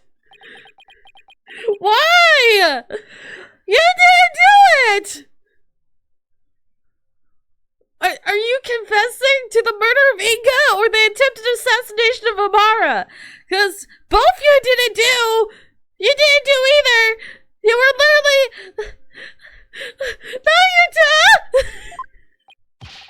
Nahyuta! Prosecutor Samani! You're the real killer? No, he's not! He's being pressured in some way! What is happening? I questioned him during the recess, as I felt that Amara had been covering for someone. Yeah, for you! Spider Witch Lady! Why are you doing this to your own flesh and blood? Even though he's not even your kid, he's still your nephew! You psychopath! What is up with you? And stop it with the paddle! Why do you even have it? So it was that he finally confessed his crime to me. Nahyuta, you didn't really do it, did you?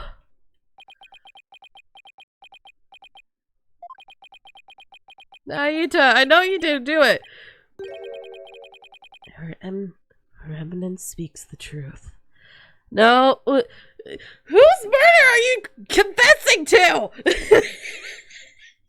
Are you confessing to Inga's murder, or are you confessing to the attempted assassination of Amara? Why would you try to kill your mother? It was I who killed... Okay, you're confessing to Inga. Why? It was I who killed Justice Minister Inga. Nahyuta! I'm still freaking out. What the frick, Nahyuta? You didn't do it! Why are you saying you did when you didn't do it? Peace. Are you trying to cover for Amara? Are you trying to cover for your mom? You think she did it! She didn't do it though! It was Garon! Garon did it! Prosecutor Samadhi, are you absolutely certain about this? A confession of this nature is grave indeed. It's Garon! Garon did it! Cause this is Amara! Amara was the one that was freaking summoning a spirit at the same time in the murder, so Garon is the one who murdered! You psychos! Yes, I am certain. For I killed him by my own hand.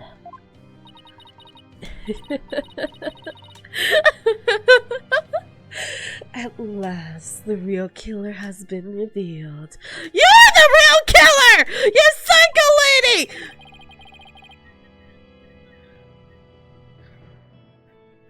I'm sorry I'm freaking out so much. It's just so... freaked out by the fact that Nahyuta is taking the blame for Garon when Garon's the killer, but he thinks Amara killed, even though Amara didn't kill because we have proper evidence that suggests that she was in the middle of a seance when the murder took place. She can't be at two places at once, so it was Garon! Ah! How are we supposed to respond to this? Nahyuta, retract your confession. Now!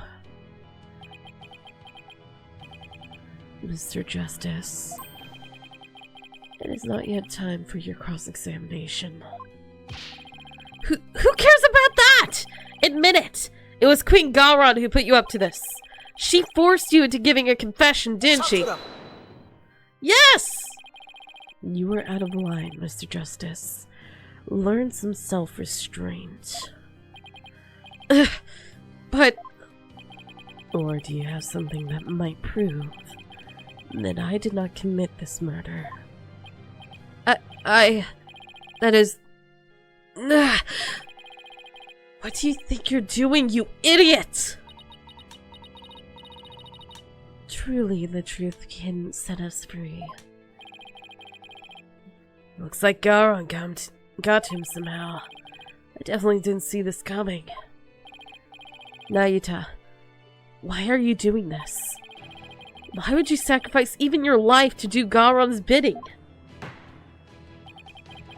Whatever the case may be, Prosecutor Samadhi, your testimony, please.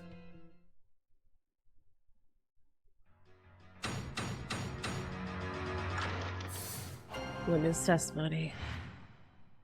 Nahyuta's confession. I could not remain silent while her evidence fell under suspicion for this crime. It was I who murdered Justice Minister Inga. He had to die for the future of Kirin. I consider divine judgment cast upon a fiend who sought to assassinate our monarch. My mother... My mother was simply covering for me. I am ashamed I let her go so far for my sake.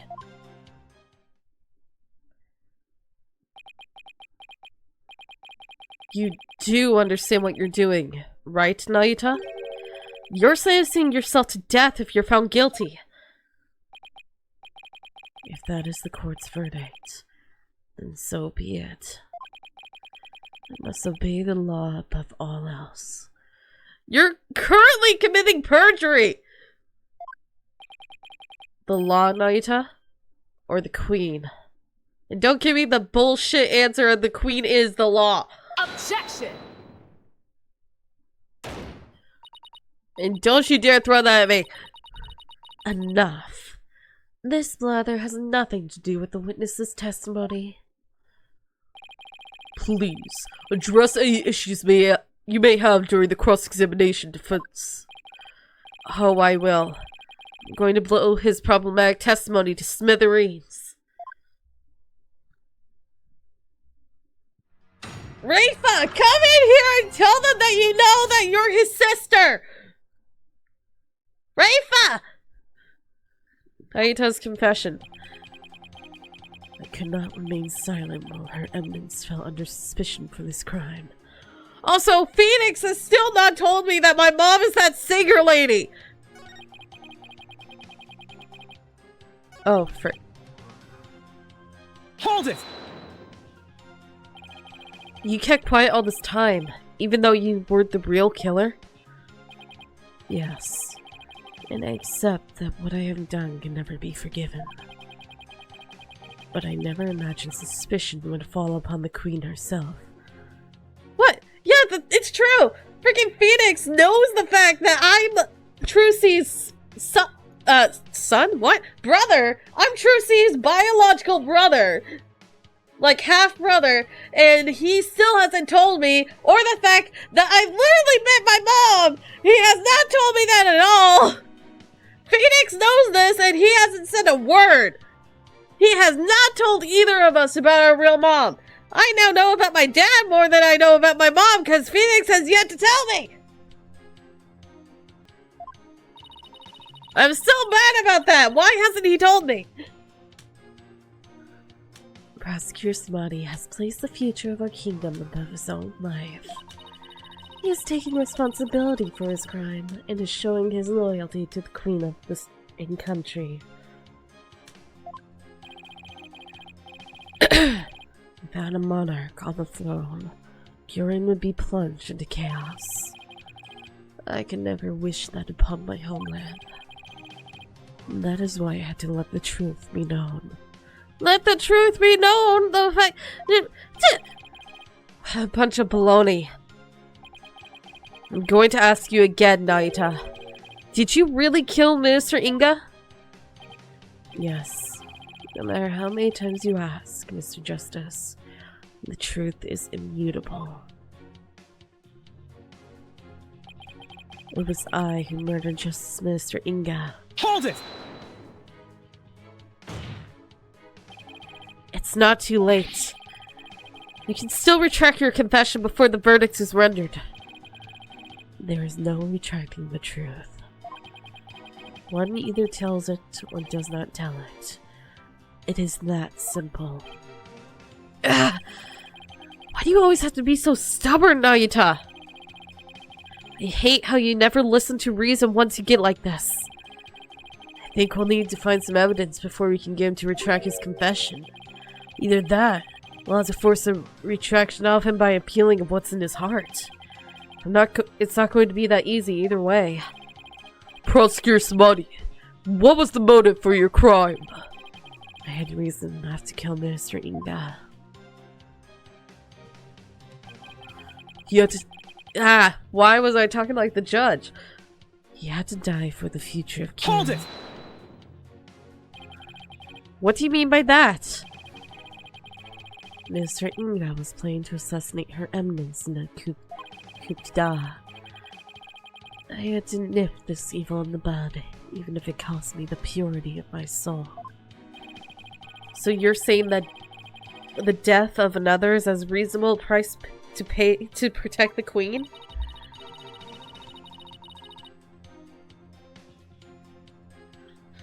Long have we remained impudent under the authority of our spirit medium queens. We command the people's awe and respect with the power of commune with the dead. Without such a monarch, our kingdom would lose its standing in the world. But spirit channeling is so important. Why did you have Queen Amara perform the rites? I am afraid my elder sister is quite captious.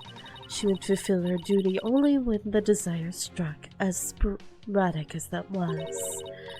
It was, therefore, something she did on a whim. There was no meaning behind it. A meaningless whim?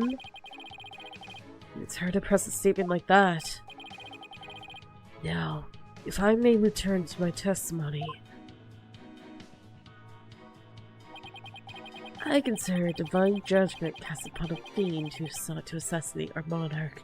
I just realized that my spirit life has yet to recover. I'm still on one. Wait a sec. Divine judgment. Yes. I render judgment upon the minister on behalf of the Holy Mother. Are you saying the Holy Mother guided you? No.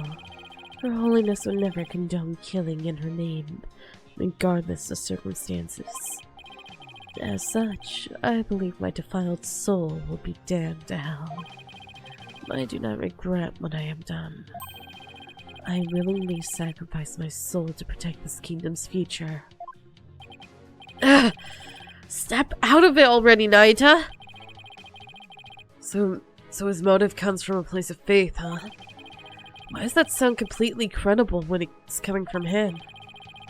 Well, Amara expressed a similar motive. As for her mercifulness, she's truly deserving of her title. My mother was simply covering for me. I am ashamed I let her go so far for my sake. Hold it! So you killed Minister Inga, and Queen Amara staged the crime? Is that how it went? Precisely. My mother is as clever as she is kind. She sought to conceal my crime by taking all of the guilt upon herself. Yet another lie. And he poked a hole in his testimony. But how? Nahyuta, could it be you didn't know Nana's real identity, told Amara what to do? Didn't know Nana's. You didn't realize that Nana was actually Queen Amara, your own mother? That is not as strange as you might think. Much time had passed since we last met, after all. Right. 23 years ago, was it? When Dhruke saved her after the supposed assassination attempt. No, Mr. Justice. It was 15 years ago that Dhruke abducted my mother. Dude! All my proof! This is proof! Dude! Proof! This was taken 15 years ago! When they were on the run! This happened 15 years ago! There has to be Rafa! Rafa is his sister! I am telling you! Huh? That's weird. Are you sure about that? I remember it clearly. I was around 10 years old at that time. What do you mean I'm most emotionally invested? I just want people to realize what is going on! Because all of them are blind!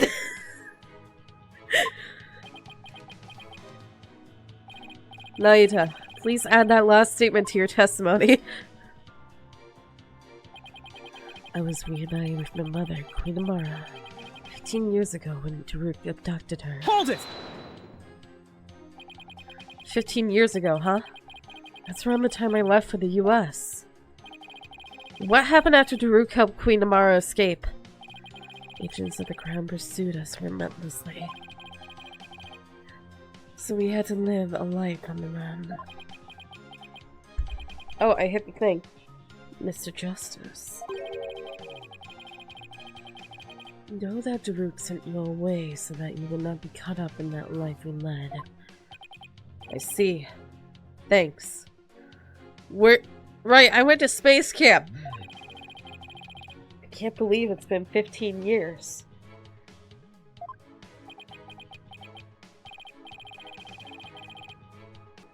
Apollo, there's something about Nahyuta's testimony.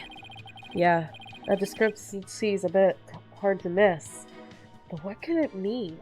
It means that Rafa is the daughter is not Garon's. So Nahyuta got to meet his mother back when Dhruke rescued her. That's what he's saying. It's news to me, though. I've already been sent away by that point. Okay, now that I've dragged more testimony out of him, what can I do with it? Prove that Rafa is the one that was the baby.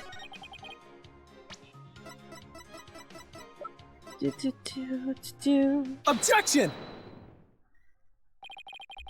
You're saying that Dhruke made off with Queen Amara 15 years ago? But that's strange, because I heard something very different from Dhruke. He said they ran off together 23 years ago. That is impossible. I know for a fact it was 15 years ago. Well, I have evidence that contradicts your statement. How do you explain this photo? It's Rafa! Dhruke said it was taken 23 years ago. He said that? He did.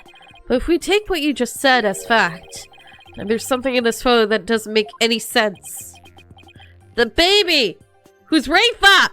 It's freaking Rafa! Put the piece together! You have everything in front of you! You just don't put it together! I think I just get frustrated that the main character is dumb.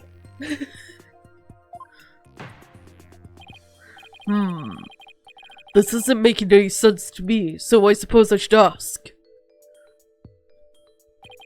What does not make any sense if the photo is only 15 years old? The baby! Even you should know this! Didn't you say you have a grandkid or something? Or was that the judge in America? Anyway, point being, frick you, it's the friggin' baby! Take that!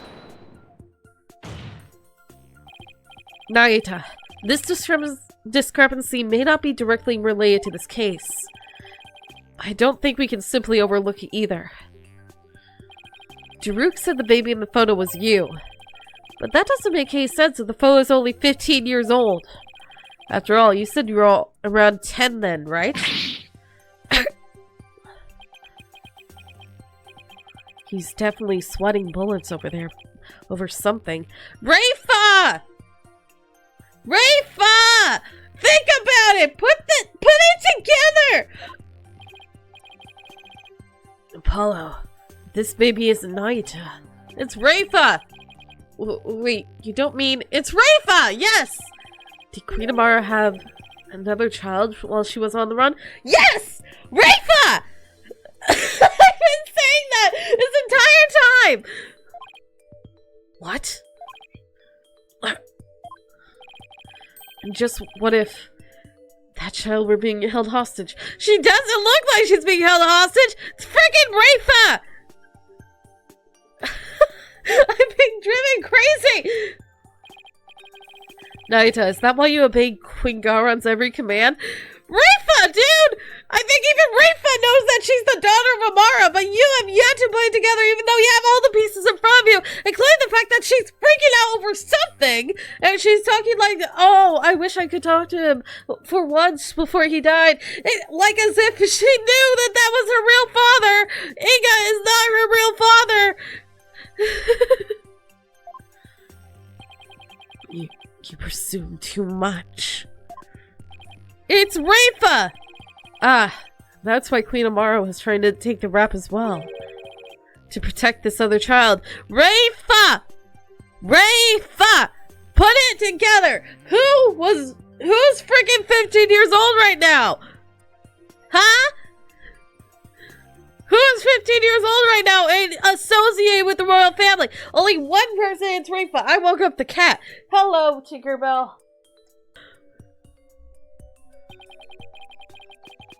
A child child born 15 years ago. See, Felix is putting it together! They would have to be someone who's around 14 or 15 years old now. No, he isn't putting it together! What?!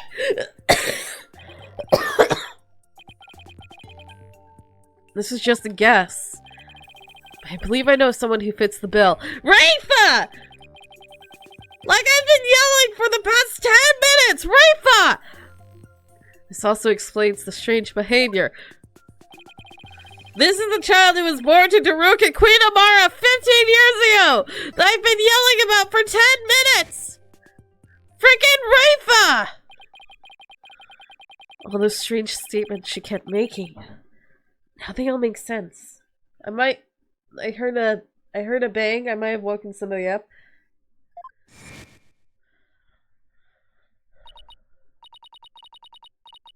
Prosecutor Samadi, may I ask you something? Of course, your benevolence. I've been meaning to ask you this since yesterday. Did you know about Queen Amara? And about me? From where did you hear such a thing? From Mother. And only yesterday. Rafa, what's going on? What? The voice is wrong? Rafa was carrying on about telling the truth to the people. So I told her. I told her what the truth really was. For it was up to a mother to discipline her child. You see.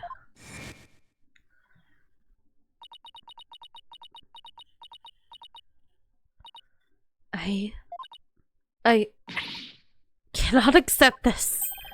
Is something the matter, your benevolence? Queen Amara is lying. It makes no sense. Queen Amara would not have killed my father. Why? Why did this happen? Oh, just as we were finally reunited. Oh, Queen Amara. Now I see, Nahyuta, why you do what you're told.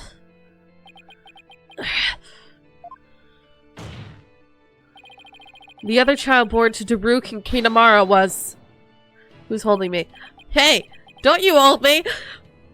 Mr. Justice, I believe I know what you're about to say, but I cannot allow you to name an innocent soul as the child of terrible sinners. I thought you might try to stop me. After all, simply revealing this information endangers who you've been trying to protect. I think this should make it clear what I'm talking about. This is the chink in your armor. The reason why the fear for your siblings' reputation. Let's see. The son of the terrorist Dhruke, Nahyuta was expelled from the royal family. The idea that the sins of the father are visited upon his children is deeply rooted in the minds of Kirinese people! Take that! And that is... a file full of information that Dhruke collected on what happened 23 years ago. Of particular note right now is what's written here. The sins of the father are visited upon his children. This deeply held idea is why you were expelled from the royal family. Which means it wouldn't bode well for your sibling either, if she were revealed to be Dhruke's daughter.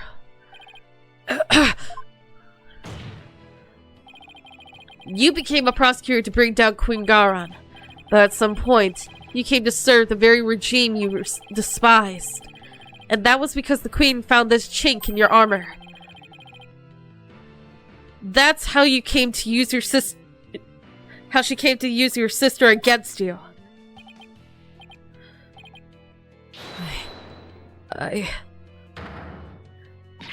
Nahyuta! Have you been keeping this secret all this time? Have you been trying to protect me? You are an innocent party to all this. I live only to safeguard the law and serve the country and queen from which it flows. One such as you, who is destined to ascend to the throne, need not fret over one such as I. No, I cannot accept that. What you say is... it's malarkey. Don't you even care what happens to you?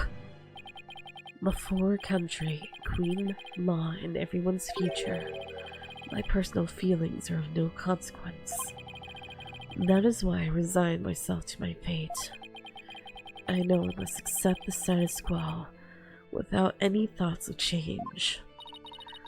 Spoken like a true prosecutor and patriot, I shall continue to rule Kyorain until the day Rafa succeeds me, for that is what is best for our kingdom. I know, Your Eminence. Yours is no small sacrifice, but I promise you this, in exchange for your life, the child shall remain safe, and the kingdom shall prosper. That is all I can wish for in my meager existence. Nahyuta, is this really the new you? Resigning yourself to the will of another and killing any hope you held for the future? No. The Nahyuta I knew would never let himself be turned into this! Now, Your Majesty, if you would hand down your burden... Objection!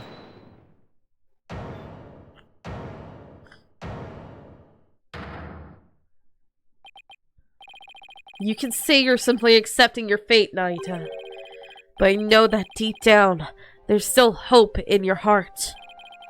Oh, Holy Mother, preserve me. It's the kind of hope that preserves through the most desperate times.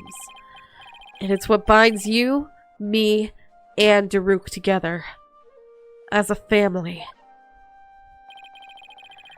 I know because this has demonstrated to me that you haven't lost all hope yet. What? Dhruke's lawbook. Dhruke's badge! He never confiscated Take this! that! Yes. When you interrogated Dhruke, you confiscated all of his possessions as potential evidence. All except this. Did he take your attorney's badge too? No. I thought it strange, but just when it looked like he was going to take it from me, he changed his mind. Hi, Yogama! So tell me, Nahyuta, why didn't you take his badge? What the... You couldn't bear to take it from him, could you? And I know why. It's because this badge means something special to us. Hey, Dhruke? Why do you still wear a badge? You're not a lawyer anymore, right? This badge is my heart and soul, son. I'll never stop trying to realize my dream. Not until my very last breath. A dragon never yields, right? Exactly. Nahyuta, Apollo, I vow to restore Kyorain's legal system to its rightful state one day. I want to pass on to you a world where you can live free from the fear of tyranny. You may say you've given up, but that's not how it really is it? You never gave up, and you never will because you still believe that all of the wrongs will be righted someday, don't you? I mean, he keeps grasping that hand. I really think there's a tattoo under that glove.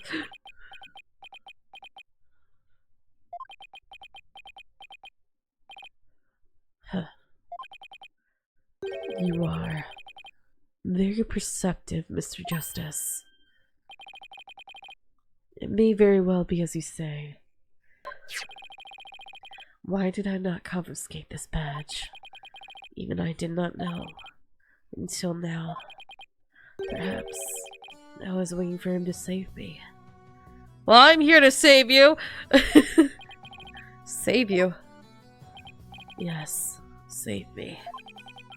Like he did on that day.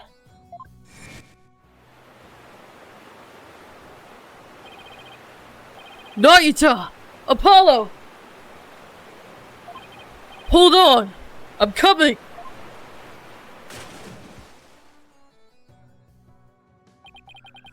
What father wouldn't risk his life to save his own children?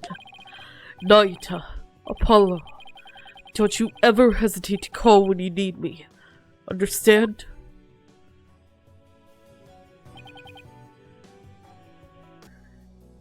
Someday, you'll come and free our family from the chains of the past.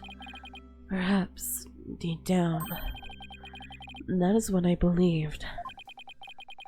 I believed in Dhruke, our father. Nahyuta, I knew you, however, it was but a dream. And now that dream has died. Murdered along with Dhruke. So now, as the eldest, the responsibility falls squarely onto me. No matter the cost, I must protect her. Please, try to understand, Apollo. Understand why I shall bear all this sin. It is the only way. But... Such insolence! Okay, you shut up, Spider Lady! You have wasted more than enough of my time, lawyer. Do you not see the futility of your desperate floundering? The mutability of his duty? It is time to accept defeat.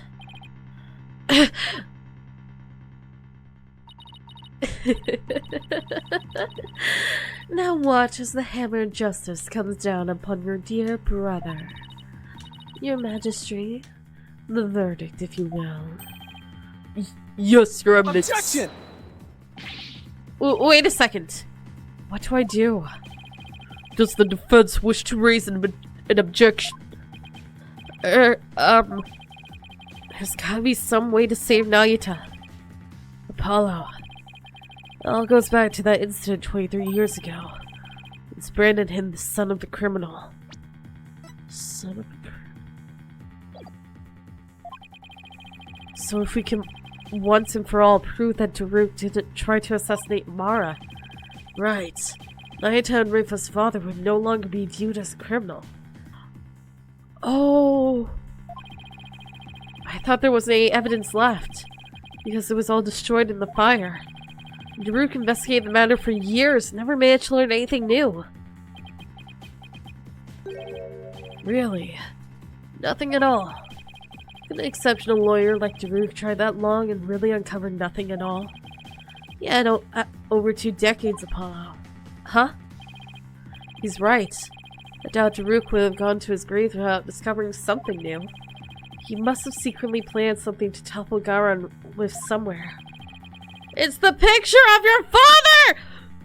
Take another look at the evidence. You just might find what we need to break out of the situation with him there. Got it. The defense is done stalling for time. I shall now render my verdict. No, wait! About the assassination attempt 23 years ago. The defense has some new information it would like to share. You do? Well, we had intended to deliberate that case in the course of the trial. Dhruke, did you leave something behind for me? Is there some connection I'm missing here? Very well then. What is the source of your new information about the case from 23 years ago? The picture of my father! Take that! My real dad! A photograph. Yes. Do you recall the traveling musician who died in that fire 23 years ago? How could anyone forget such a painful chapter in our history? The poor fellow was caught up in the blaze that was meant for Queen Amara. We never knew his identity, though, as his belongings were burnt to ashes. Well, I'm his son! Don't I get some retribution for my father being killed in a blaze? Can I? Well, about that. Truth is, he was my biological father. Oh? What? Why, of course. Why, of course. With his photo and her benevolence. Exactly. We might be able to prove Dhruke completely innocent. And that would free her from the infamy of having criminal blood in her veins. Because here in Kurain, we have witnessed the final memories of the dead. Ooh, what utter nonsense.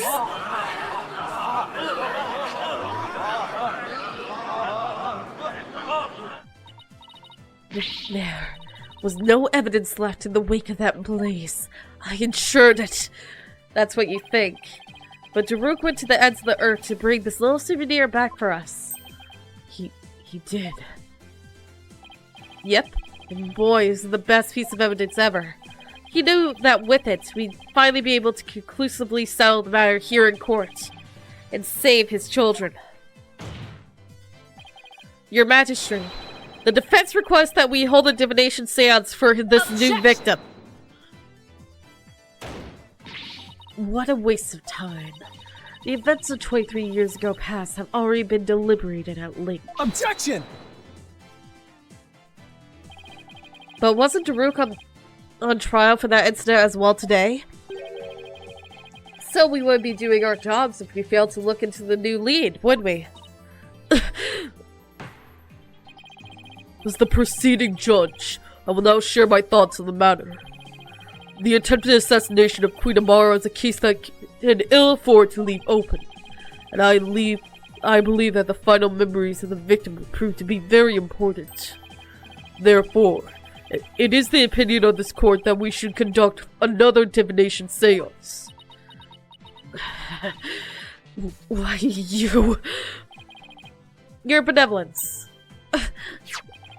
If you knew the full name of the victim seen in this photo, you'd be able to perform a divination seance, right? Of course. Leave it to me. Thank you. My father's full name is... Jove Justice. Alright. The third divination seance! Here we go! Now, your benevolence, please commence the divination seance so when you are ready.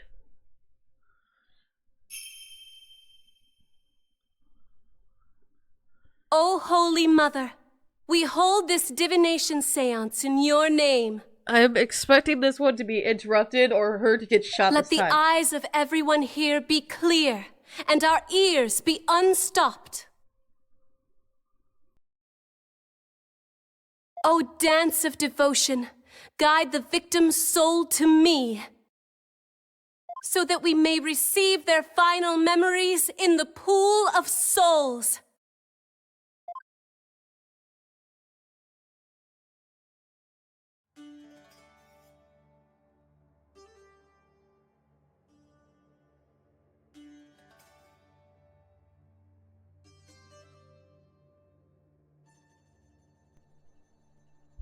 Okay, I know I can skip these, but I don't want to, in case something happens in the middle of it.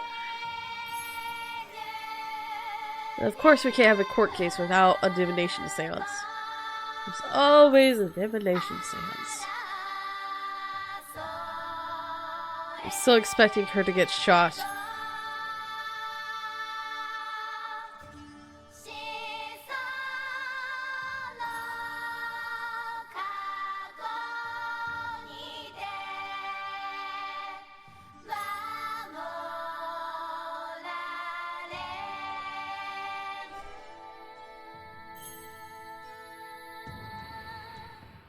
Hey, it's lining up, so we know it's working.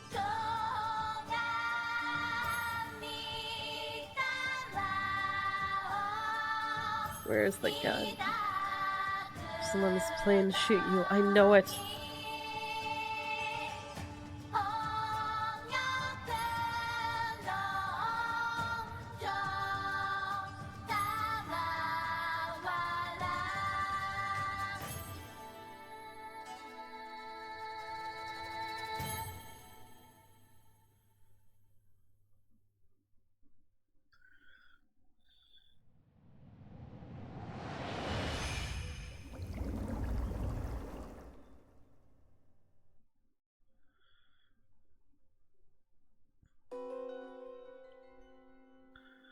Burning heat.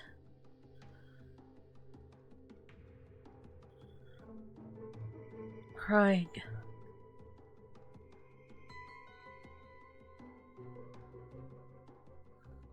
That's me. Pain.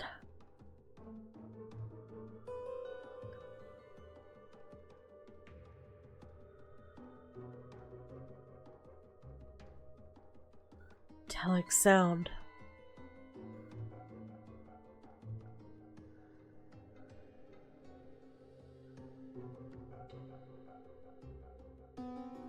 Dad? Dad? Dad? Dad, are you dead? The spirit of the victim has granted us a window into his final moments. It would appear the divination seance was a success. So those were my father's final moments. That baby we saw must have been you, Apollo. Yeah, you think. I will now decipher the experience of the deceased. Are you ready, Hornhead? Yes, please proceed.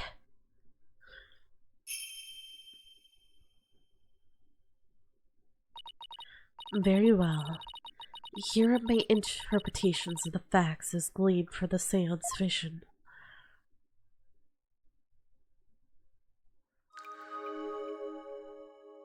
Huh. Mayfa's insight. Someone attempted to assassinate Queen Amara by setting her residence ablaze. Hornhead's father happened to stop by and was knocked out by the assassin. Dhruke's fingerprints were discovered on the lighter found at the scene of crime. That is how he was determined to be the assassin. Hornhead's father tried to save his son, but sadly he perished in the attempt. That is everything the deceased experienced in his final moments. My father's final memories. They're right here for everyone to see, but can any of them unlock the truth behind what happened 23 years ago?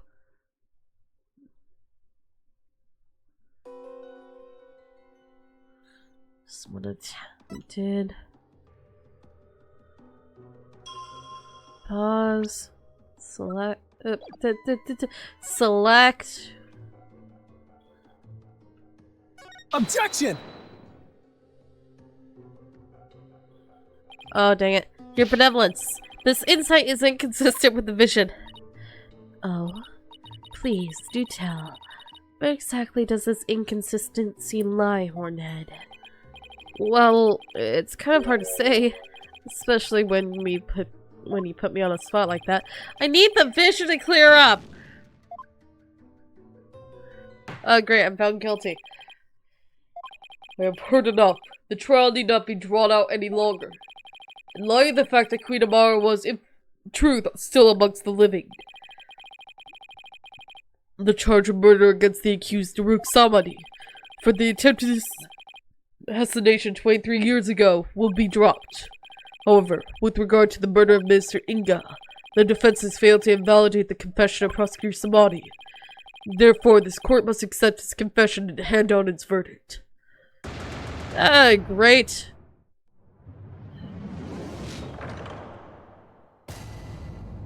Yay, guilty.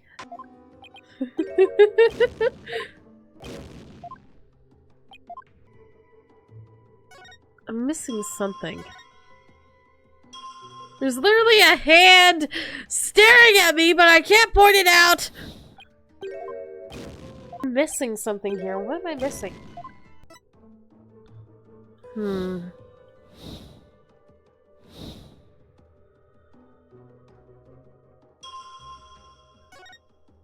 So the hand's right there. But it won't let me select it. The hand is right freaking there. Objection! What? It worked that time? I already did that! Wait a sec! Huh? What? What do you mean? I already clicked that and it didn't work the first time. Huh? Is it pixel perfect again? Is the pixel perfect bullcrap? Ah! Dhruke's fingerprints were discovered on the liar that was found at the crime scene. What do you mean? I did do it! However,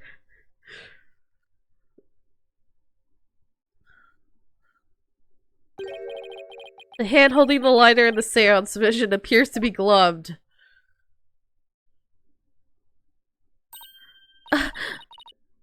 I believe you are right.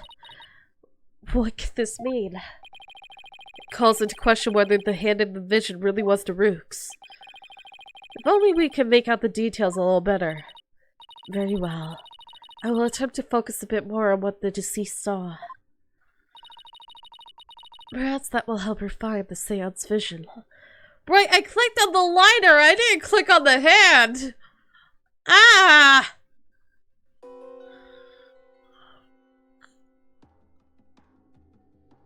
That hand has a tattoo. Whose tattoo? Who tattooed that? It does seem that there was a glove on that hand.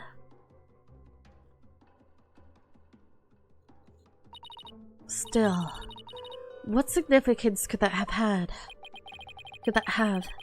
It means that Dhruke's fingerprints go on the lighter at some other time. Somebody could have even put them on there after the fire. Objection! Show me your arm! All you have is pure speculation. Well, the fact remains that they are his fingerprints. Therefore, it stands to reason that Dhruke was the one who used the lighter. I'm sorry if you didn't hear me with that last word. Ah! Objection! It just means I have to prove that the figure in the vision is someone else. Using the information in my father's final memories.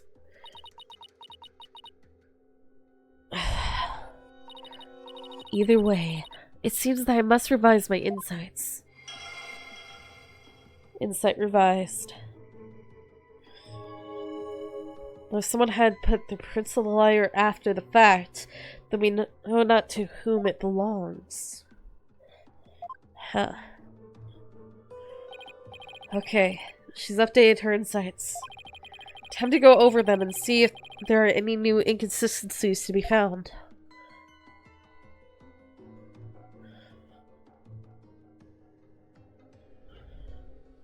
There's the pain. There's the hand.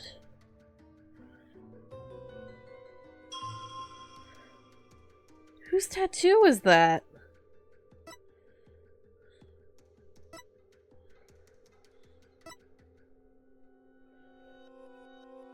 Whose tattoo?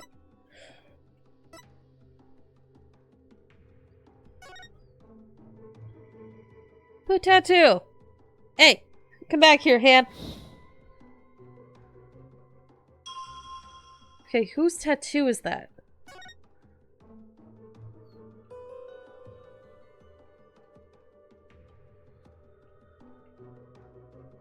Objection!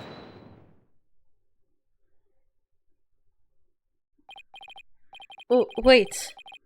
Then this means the real culprit is... The figure in this vision is clearly not Dhruke. Who could it be then? Who has a tattoo like that? The distinctive band around the wrist gives their true identity away.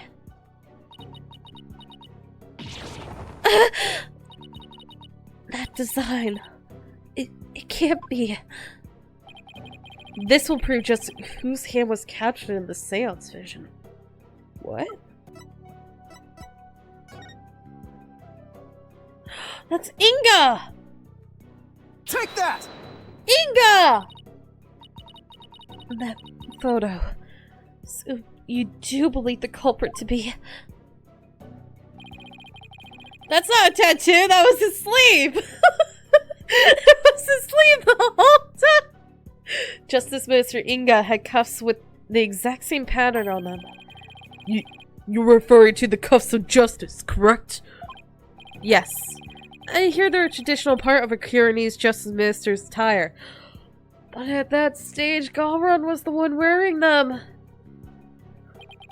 But what does this tell us? It tells us that the figure in the vision is none other than Kirin's last Minister of Justice. Inga Kirkle Kirin.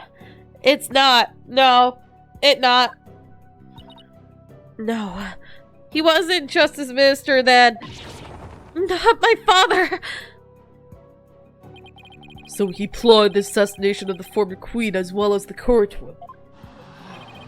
Justice Minister Inga. So then, Dhruke's innocent of all charges? The Defiant Dragons. They've been right all along. Who's holding it? Nahyuta! Nahyuta? Did you also piece it together?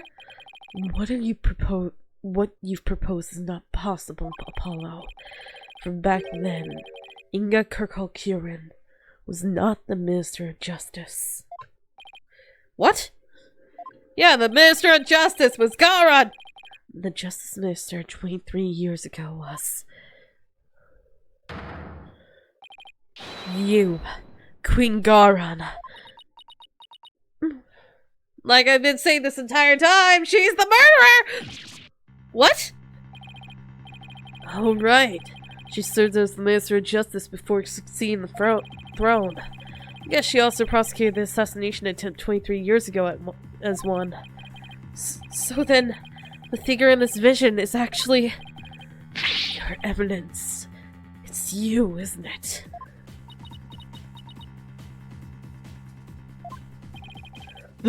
This is madness. Why would her evidence do such a thing? Because she would ascend to the throne. She wanted to usurp the throne from her sister Amara? That's why she tried to assassinate her?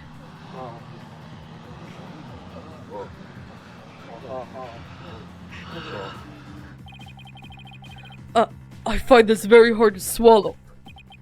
Your Eminence, are you the one responsible for tearing my family apart? Yes, she is. Very much so. Was it you who killed my father?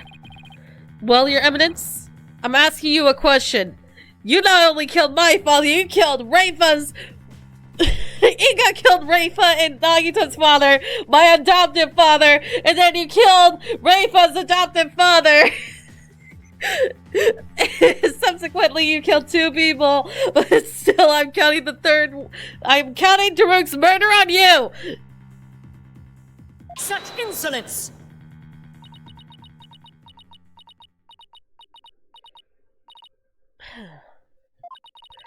Peasants. Always carrying on about things of non-import.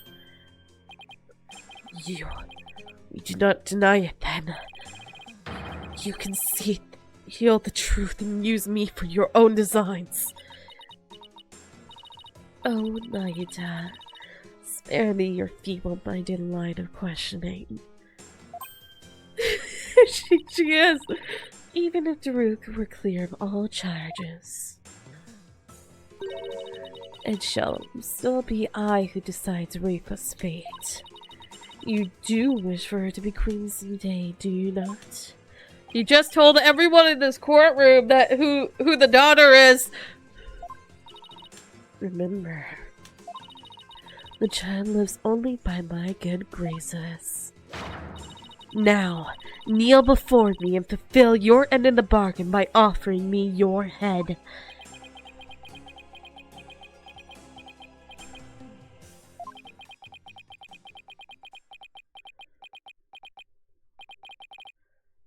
Your Eminence, I am done heeding your commands. Even as you use my sister against me, I still believed you. I believed that protecting your secret was in the best interests of this kingdom. But you have been deceiving me all the while. Nahyuta. Nahyuta, you dare defy me. I will throw this book at you like I've been threatening this whole time. Your Eminence, I can turn the other cheek no more. I've run out of them. Therefore, I hereby retract my confession in the murder of Justice Minister Inga. Retract, you say?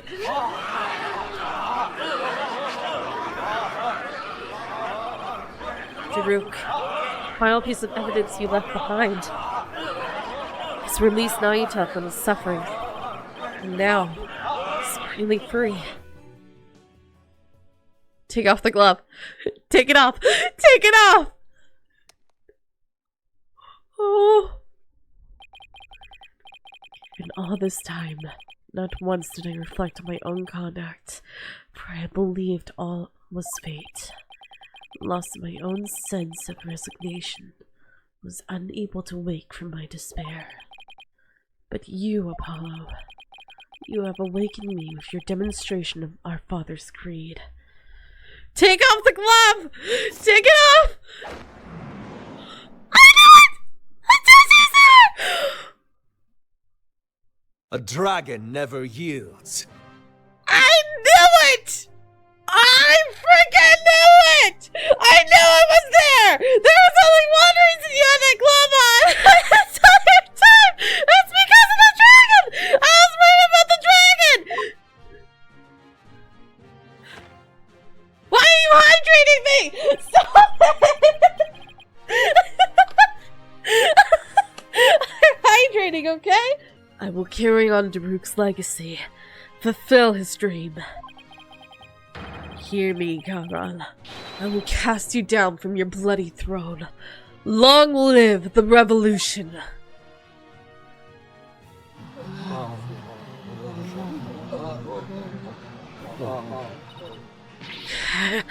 Insolent fool! Not even now, even you rattle on about revolution. Oh, you broke your nails again! What, do you just have a dude that puts on new nails every time you snap them? Would you look at that? Well, Apollo, it seems we're finally making some headway down the road that Dhruke carved out. Yeah. Now, if we could just prove Garon's guilt, we could continue on down that road. Towards the revolution Dhruke dreamed of. Your Eminence, you have been accused of the crime committed 23 years ago. Would you like to say anything in your defense? Not so fast, Your Majesty. For the cuffs could not have been stolen and used. For the cuffs could have been stolen and used without my knowledge. So you see, they can hardly be considered proof of anything. Why, I believe you're right. But we know she's guilty. Well, lawyer, is there any other evidence you would have me refute? Unfortunately, this photo was the last piece of evidence Dhruke left for me. So as far as evidence goes, I've got nothing else regarding that case from the past. However, now that Prosecutor Samadhi has retracted his confession, we'll have to re-elaborate the current case from scratch. Yes, the defense speaks the truth. Even though it is clear who the guilty party is. Queen Garon, the defense accuses you of the murder of Justice Minister Inga Kirkol-Kirin. But do you have any evidence, defense? Evidence that will prove Garon was the killer? There is still one more avenue for us to explore, Miss Justice. There is? Minister Inga's final memories. In them, the mystery's killer posed as Dhruke. Therefore, one must ask, how did the killer dispose of their disguise? Hey, you're right!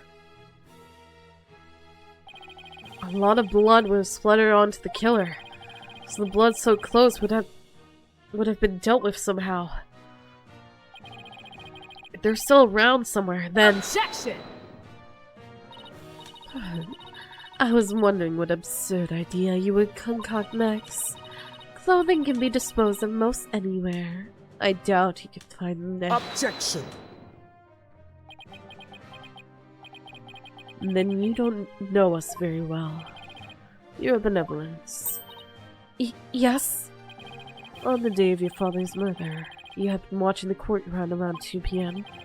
Now, during that time, you saw Queen Garon, did you not?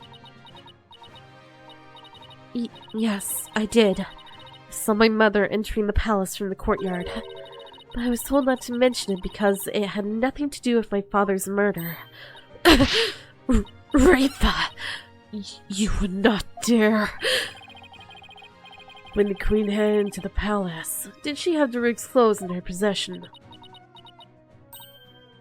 No! No, she did not!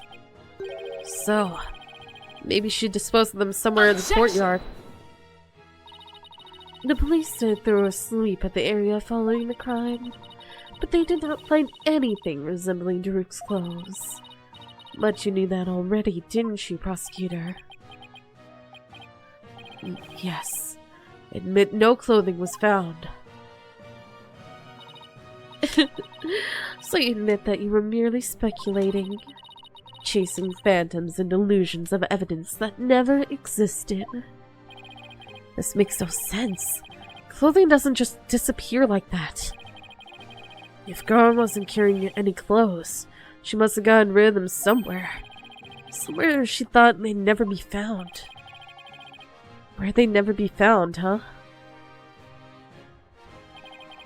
I believe Dhruke's clothes were hidden here. They would never be found.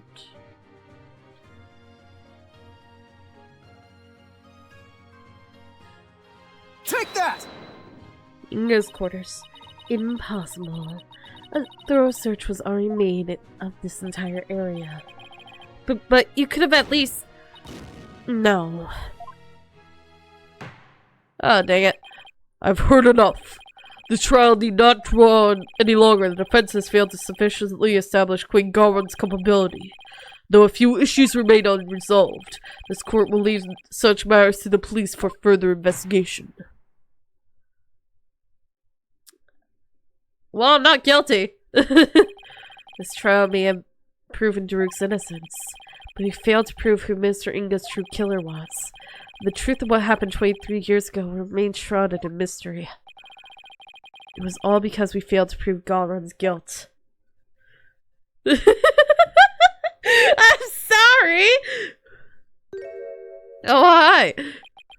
After that trial, we were forced underground in order to escape Garon's agents. I joined Nahyuta and the Defiant Dragons in their efforts to overthrow Garon. I got an accidental bad ending! Yay! A dragon never yields. We fight on with Dhruke's creed in our hearts. In the dream of the day, revolution comes to Kirin. That was my bad. I found a secret bad ending, though.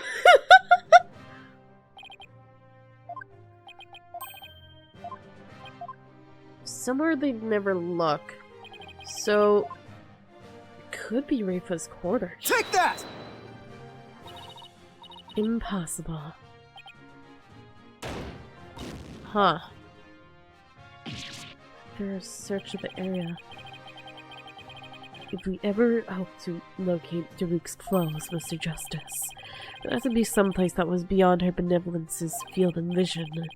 Otherwise, she would have noticed the bundle of bloody clothes. Right. Beyond. Could have been hidden in the water, if you think about it. Because there's always a bunch of water. It could have been hidden in the tomb. Take that! Well, The tomb. You believe the clothing was hidden there? yes, it's the only place it can be. Very well. Where in the tomb do you believe the clothes were hidden? Honestly, I think they were hidden in here. Because Take that! Oh my. You believe they were hidden here? that does seem rather ridiculous. By the look on your face, I gather that even you realize how ridiculous your answer is. Oops. Bullseye. Ah. Apollo, the crime scene was thoroughly searched, remember? But there is one place the royal guard didn't look. Right. I suppose the defense would like to try again. Wait, whoa. They didn't check inside the coffin, so it could have been put in there. Huh. But that's his own blood. Unless... Oh. Take that! Of course, that makes perfect sense. The clothes weren't simply hidden. They were returned to where they belonged. And by that you mean? The killer would have had to get Dhruke's clothes from somewhere. Luckily, they were right there. Yes, of course. All the time of the minister's murder, Dhruke's body was already in the sarcophagus. So the killer could have simply borrowed his clothes. Right. Before the minister entered the tomb, the killer put on Dhruke's clothes, then hid behind the curtain above the sarcophagus. And after the minister was killed, Dhruke's clothes were returned to his body. So what? This is all speculation. We know not whether those clothes were actually used in the murder. Therefore, you cannot prove that they are somehow connected to this case. Blood. That's where you're wrong. But I believe you already knew that. These clothes were definitely used during the minister's murder because of this. Because of Take this. that! The blood on his shoulder. Or elbow. Yes. His shoulder's down there. The bloodstains on Dhruke's chest are no doubt the result of being shot by the minister. However, that doesn't explain everything. There's also some blood splatter extending from his left elbow to his abdominal area. I believe this blood splatter came from ink. Take that! If the killer wore those clothes during the murder, the blood splatter must have come from Minister Inga. I thought it was all Dhruke's. That makes sense. Only one way to be sure, though. Let's get those stains analyzed right away. Indeed. This may be the conclusive evidence we need to prove the Queen's guilt. Objection! You cannot prove it. Prove it was I who hid those clothes. They could have very well been hidden by a third party. But could they really? I'd see the possibility of someone other than Garan hiding the clothes does not exist. No, it's just not possible. Your Eminence, I recall you saying the following. The key to Amara's sarcophagus is under the protection of the royal family. My husband and I are the only ones who could open it. Therefore, it would be impossible for some knave to open it. Oh! That was your own testimony, word for word. Why, you insolent! Admit it. Only you could have hid Dhruke's clothes after they were used in the murder. And that means you are the one who killed Justice Minister Inga. Insignificant worm. You dare accuse me, the ruler of Turin? Do not think for one moment that such a... I'm afraid such arguments are invalid here in the sacred hall, your eminence. Because even monarchs aren't above the law. It's the end of the line for you, Queen Garon. Time to come down from that lofty throne and face justice.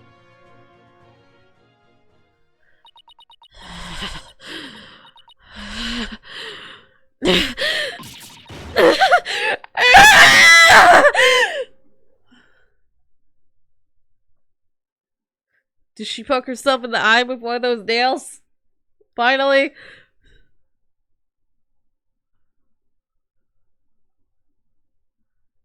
It's quiet.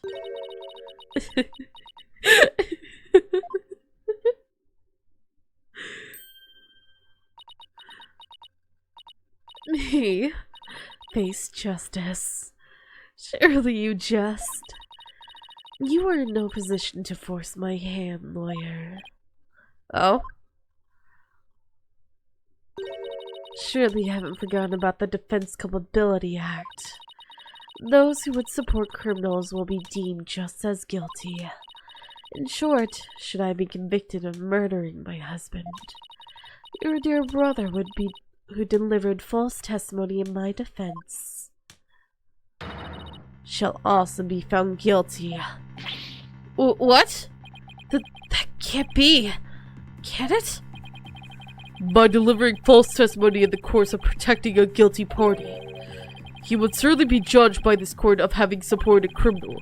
The Defense Culpability Act would most definitely come into play. But that law is so broad that anyone can be convicted under it. When it comes to the DC Act, even I am conflicted, yet, as it currently stands, it is the law of the land. As you said earlier, no one is above the law. Of all the absurd things I've seen, this law really takes the cake. Now what? What can we do at this point? You need not look so forlorn. Dhruke has been cleared of all charges. So let us leave all thoughts of the real killer and revolution in the past where it belongs. She wants us to just let her off scot-free, and yet I don't see any other choice. Nahyuta? You cannot yield to her here, Apollo. If it would move the revolution forward, I would gladly face the TC Act. Now do it. Accuse Queen Garon of the crime she has committed. But Such insolence! What you speak of is not revolution. Our kingdom will not function without its sovereign, and Rayfa cannot ascend to the throne, for she is yet incapable of channeling spirits. Thus, to accuse me is to wish destruction upon our fair kingdom, you terrorist! Terrorist? If you would still insist on accusing me, then as ruling sovereign in Karin, I proclaim the following.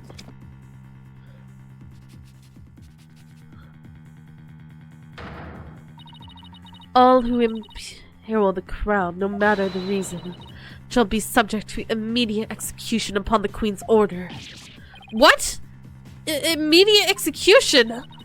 Do you still not comprehend? Then let me be clear, for the sake of this kingdom's future. Also, I don't think you can, yeah, she can change the law in a whim. This is not fair! And also, on top of that, I don't think you can even channel spirits, can you? You've just been having your sister do it. Because this entire time, you haven't channeled a single spirit! And in accordance with the laws of Curie, I command that you be put to death at once. Eh? This is total bull! Hey! Hey! Hey! No, no, no! What the? Hey, hey, hey, hey, hey, hey, hey, hey!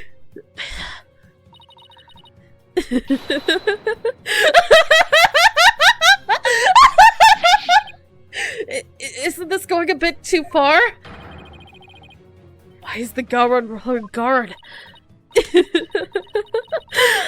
They were on standby in case of an attack by foolishly optimistic terrorist. You evil lady! You do not play here! Now, if you would continue to oppose me, they will the very embodiment of the law. Then, under my regal authority, you shall all be put to death. Objection! Oh, come on! This is insane, even for you! You can't possibly get away with something like this. This is a court of law. You can't just order our execution without due process. Now look, Apollo. Truth and due process are certainly important, but so is your life. So think before you speak again. But... Hey!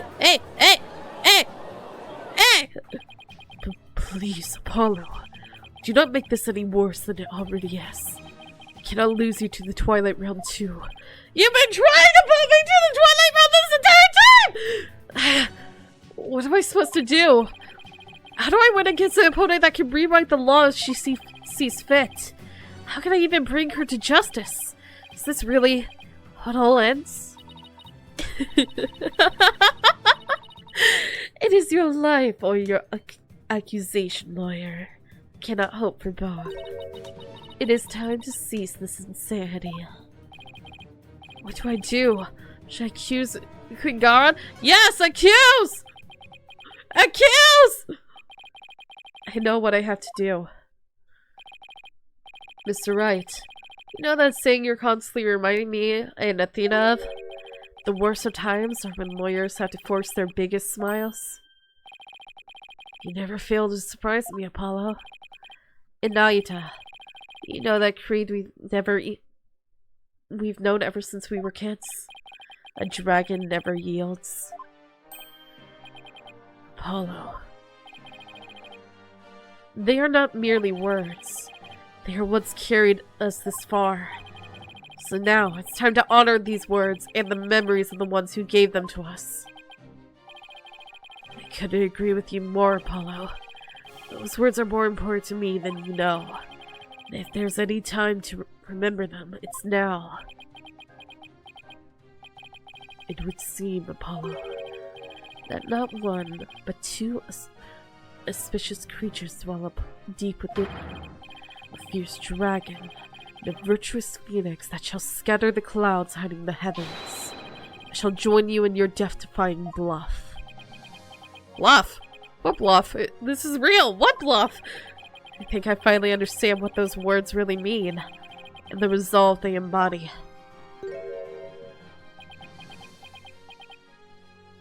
I have a gun pointed to my face!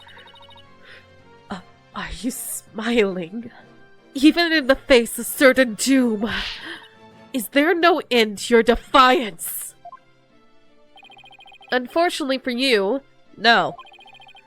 I won't let fear, or even the law, force me to abandon the pursuit of truth. Because there's another saying in my country. The truth will set you free. Indeed. That is precisely what Dhruke sought to do through this trial. He wished for us to break free from a certain despicable spiders and mobilizing silk threads. We won't be intimidated by unjust laws or given to fear, intimidated. Abandoning the truth like that is just not a part of my playbook. There is only one path before us. Revolution. The time to make Dhruke's dream a reality is upon us. Your Eminence, if you are the law here in Kirin, then your very existence is wrong. Does your desperate bleeding know no end? I know it's a bit late to ask, but what's the plan? Well, if Garon is going to execute us on the spot under the Defense Culpability Act, and the law itself derives its power from the authority of the crown, then there's only one thing to do. We dethrone her. Right here, right now. Alright, but how? It's not like we have a lot of time to come up with a way to do it either. I doubt she'll allow you to perform another cross-examination while we think. Don't worry. Come up with something. We'll be fine. You can't give up. Not now. Ah! We have to keep on fighting to the end. We can't allow these broken trials to go on. It's time to make things right.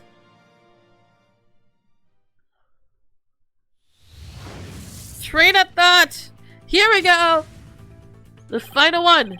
If I accuse Garon, Nahyuta will be subjected to the Defense Culpability Act, which means he will be put to death in accordance with the law. So the only way out of this is to dethrone Garon right now. Right now. This be the key to dethrowing Garon? He has channeling ability. The Founder's Orb. The key to the revolution? Dhruke was convinced that the orb is the key to the revolution in Kiran's future. In light of Garon's obsession with the orb, it makes a large amount of sense. She probably doesn't want anyone using it to gain spiritual powers and rights to the throne. Inga definitely tried to do just that, but that's where it starts to fall apart. Inga couldn't channel the Founder even after abducting Miss Faye, after all. Only the Queen can channel spirits. He didn't know the Founder's name.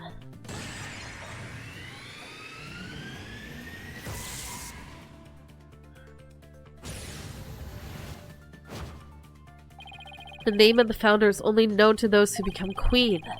And that means the only people who currently know her name are Garon and Amara. So even if someone else had the orb, they wouldn't be able to channel the Founder. So that begs the question, why is Garon so fixated on the orb? She has no spiritual power! Okay, let's not overthink this. Garon is obsessed with the orb because she wants to clear her name. She can't channel spirits! I've already put this together! Garon wants spiritual power. Could it be... It's hard to believe, but... If she wants spiritual power, does that mean Garon can't channel spirits? That would explain why she had Amara perform the rite of channeling.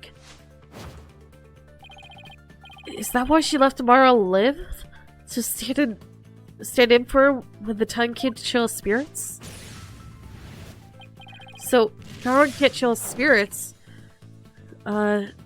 She have no claim to the throne. Garon has no claim to the throne. Garon's Defense Culpability Act was established under the Crown's authority, but she has no claim to the throne, and the DC Act would become null and void. No, not just the DC Act. All of the insane laws she enacted would be swept away in one fell swoop. You claim the authority of the Crown? You, of all people. That's a good one. Have you truly lost it, lawyer? Indeed. I would have the defense explain himself at once. It's easy, your majesty. Why is Queen Garon so obsessed with the Founder's Orb? Why did she let Queen Amara live? And why was she having her mercilessness perform the rite of channeling in her place? The answers to these three questions point to a single conclusion. A fact that will shake this kingdom to its very core. I still do not follow, Apollo. Your Eminence, I have just one question for you, and please be honest. You can't actually channel spirits, can you? What? You believe the Queen is not capable of communicating with the dead? The defense will explain himself at once. And Kiran, the ability to channel spirits is an absolute requirement for a would-be queen. But, your Eminence, if you are incapable of doing that, then you'd have no claim to the throne. Not only that, but every law you've passed would be rendered null and void. And you, the Garon Royal Guard. You seem to be rather enamored with the Queen's supposed spiritual power. But what if she had none? What if she were only just an ordinary person? A pretender to the throne? That's crazy talk. Impossible! Everyone knows only spirit... Such blasphemy! On what grounds do you make such a defamatory claim? He doesn't care that he's at gunpoint anymore as long as the truth gets out! Queen Garon, if you think I'm just one to defame you, then prove it. Prove it! Prove it using this piece of evidence you want so badly. Take that!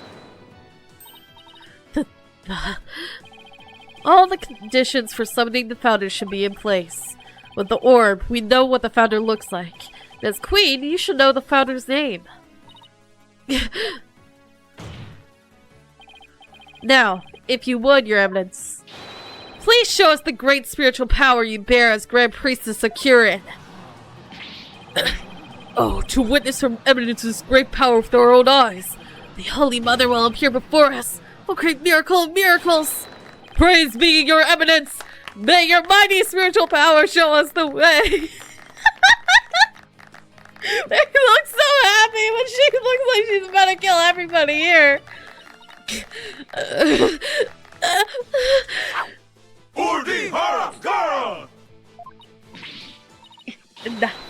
Enough, I say, you mindless credence!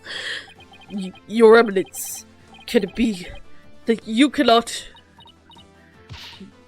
No, I want a lawyer. Summon one at once. Objection! Aren't you forgetting something? There aren't any lawyers left in Kirin. You can thank your Defense Culpability Act for that. Everything you've done wrong is biting you in the butt. Talk about karma. Your eminence, please give us a glimpse of your magnificent spiritual power. Summon her holiness so she may guide us. I have heard enough from you. Out of my sight, all of you. If you truly are capable of channeling spirits, then get on with it already, your eminence.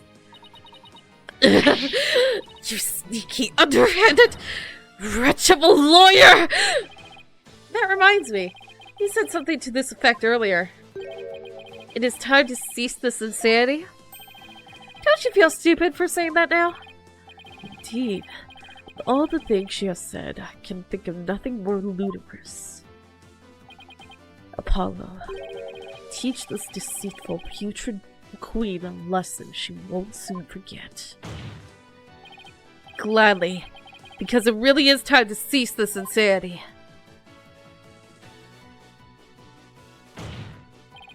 Garon! Your reign of terror ends here!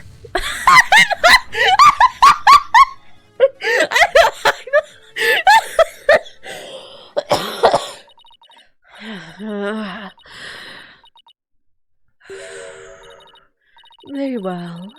Demonstrate my faculty as a spirit medium is simple enough. Behold, the magnificent power to commune within me. Oh, your eminence! Whoa, whoa, whoa!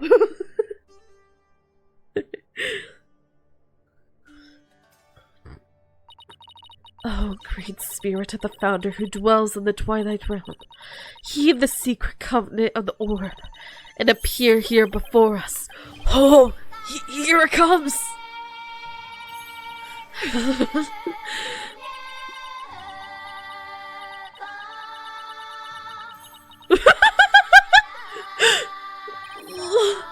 What's wrong? You not feeling well?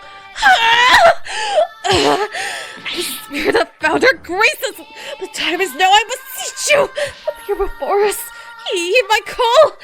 Founder, please!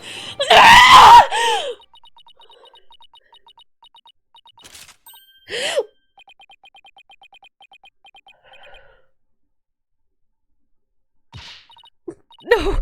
Wait! I was just warming up. The rite actually starts from now. Look. Holy Mother. Oh, she fell in the sacred pool.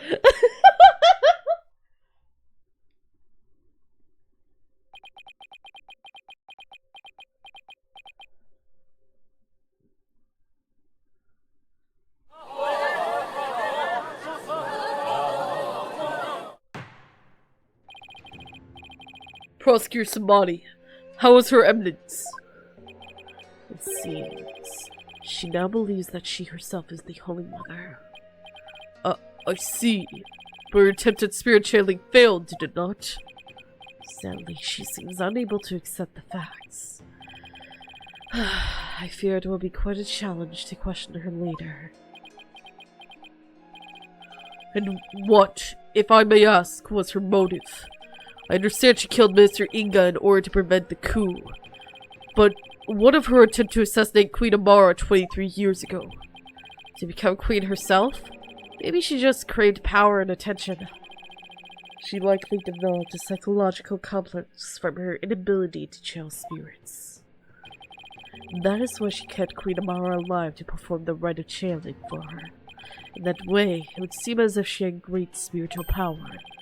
In short, she built a cult of personality upon fear and lies. Then again, do not all tyrants? So then, she never really intended to kill Amara, huh? What I don't understand is why Queen Amara even listened to Garon in the first place. Especially 14 years ago, before Rafa was being held hostage. Why would she keep letting the people of Curin think she was dead? Well, she kept quietly performing the rite of channeling for Garon. My mother is a gentle soul by nature, and loves her sister dearly. So when Garon told her to hide because the Dhruke was out to kill her, she believed it. What's more, she did not wish to tarnish the name of her beloved sister. And that is why she acquiesced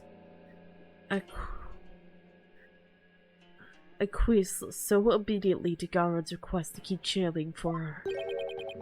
Until she fled with Dhruke and was told the truth, that is. So that's what happened. Since Rafa was being held captive, imagine Amara had no choice but to help cover up the truth behind Inga's murder. Yeah, living secretly as Rafa's servant, Nena. Now it only deepened her love for her daughter. She'd do anything to keep her safe. All the more reason to hide the painful truth from her. Well, that was a case for the ages. Prosecutor Samadi has already been cleared of all suspicion in the murder of Mr. Inga. As has Mr. Dhruke Samadi in the assassination attempt of Queen Amara. Now then, I think it's high time I handed down my verdict on Dhruke and Nahyuta Samadi.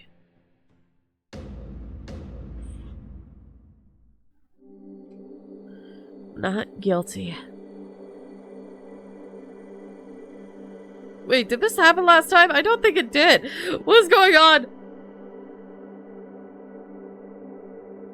All the souls damned by the Queen are finally being released!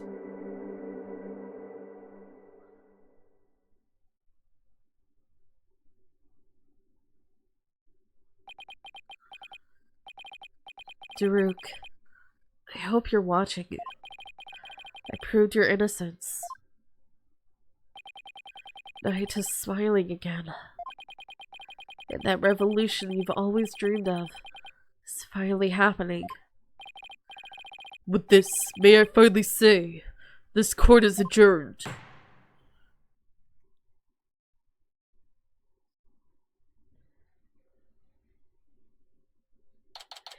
Also, it's never been explained what's up with the fishbowl.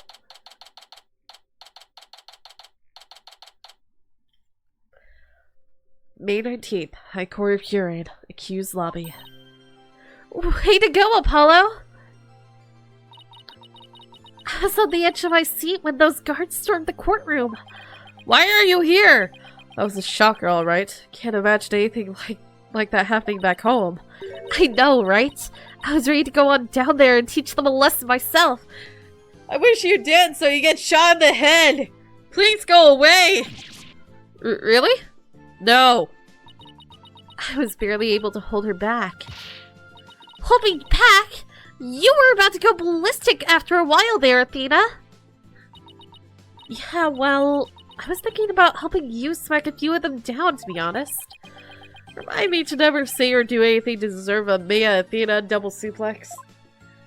I don't care! I'm gonna drown Maya in that fishbowl! Maybe it's a place to drown people. You did a fine job out there today, Apollo. Thanks for all the great advice, Mr. Wright. Nah, it was all you. The perseverance and never say die attitude you showed was impressive. I actually learned a thing or two myself. What? From me? That's a laugh. Now that I know my dad, can you tell me who my mom is now? Stop keeping it a secret! I know you know! There were any number of times where I wouldn't have blamed you for giving up. But you stuck it out to the end and came away triumphant. By sheer force of will, an inner strength forged in countless trials. You overcame the most desperate and hopeless situation I've ever seen. I don't know about all that. I mean it. You've really come a long way, Apollo. I have nothing but respect for your abilities as an attorney. Really? Aren't you exaggerating just a little bit, Mr. Wright? You did it, Apollo! You finally won his seal of approval! Yeah, something you never got! Frick off! But what about me, Nick? My channeling's come a long way too. What? Go away! After all, I was deemed worthy enough to be used in 2 major crimes already. Go away! Yeah. And 2 major chances for me to become someone for you to next channel. Honestly, I couldn't have done this without the support of each and every person here. There's Wright, Athena, Nahyuta, and of course, Dhruke. What? That was pretty cool, Polly. Who? Trucy! Trucy, how'd you get here? How did you get here? Trucy? Trucy, what are you doing here? Can you tell me that's my sister now? It's magic. Oh, hi, Edgeworth. Where have you been? I'm afraid she employed the old let's stow away in Mr. Edgeworth's suitcase trick. She took out my toothbrush. What? Though it certainly explains why my suitcase was so heavy. Tell me you at least knows it was heavier than usual. Trucy? Do you even have a passport?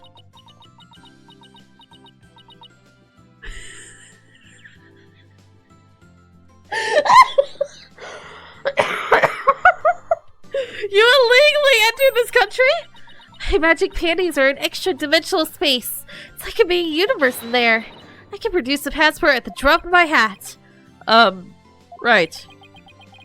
Maybe some things in the world are better left in mystery. Horned head. Barbed head. I am forever in your debt for what you've accomplished in the Hall of Justice. Oh good, sis! You're also my sister! My adopted sister, technically, but still. Hello, sis! Without your presence, I may have never changed as I have this day. It's pathetic, I know. That's where you're wrong, your benevolence. It was you who changed yourself. Only you could choose to defy Garan. And that decision was yours and yours alone. That's right. All we did was present you with an opportunity. You made use of it with gusto. This victory is yours, your benevolence. You should be proud of yourself. I see. So, I am worthy of my title after all. I shall work to heal our kingdom so that it may know peace and prosperity once more. She sure bounced back quick. So, your benevolence. I take it you learned the truth of your origins? That you are the daughter of Dhruke and Queen Amara?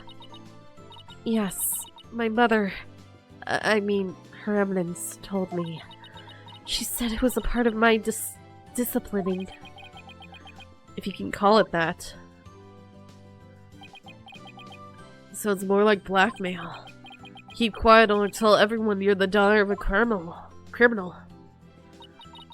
My mother was so insufferable. Or should I say, my former mother. Technically you can say aunt, because she did not take care of you whatsoever. Sounds like there's no love lost there. But you cleared Dhruke's name. My true father will no longer be known as a criminal. Therefore, I had nothing more to fear. So what's next for the Kingdom of Kirin? I mean, you lost your queen, so... Her benevolence! Princess Raifa will ascend to the throne. Who said that? Oh, Nahyuta! Hi! Nahyuta! But she can't show spirits yet, right? Indeed. Which is why I will act as regent on her behalf. Until the day she comes into her own. Yes. Your help will be greatly appreciated, Prosecutor Sad. Big...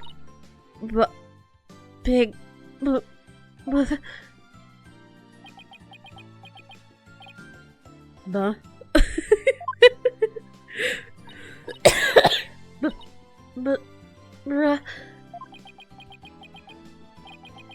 Is she going to say what I think she is? Wait, you gotta call me brother too! I'm your adoptive brother! What are you looking at, you horn-headed nincompoop? Hey! Ow! In any event, I'll be assisted by Nahyuta and Queen Amara for the time being. Queen Amara? Our country offers counsel to the rulers of neighboring kingdoms through channeling. It is a duty I intend to fulfill myself one day. But for now, I will have Queen Amara assist me in that capacity. So then, she's going to be alright? Yes, it sees the bullet went straight through her without any serious damage. That's a relief. Very convenient. What that noise? Oh, hi! You did it, AJ! Thanks to you, both Dhruke and Nahyuta beat the charges against him! And you got the revolution rolling to boot! The revolution? Dhruke. I guess you were right to believe in me after all. Yes, sir! There's gonna be some major changes around here.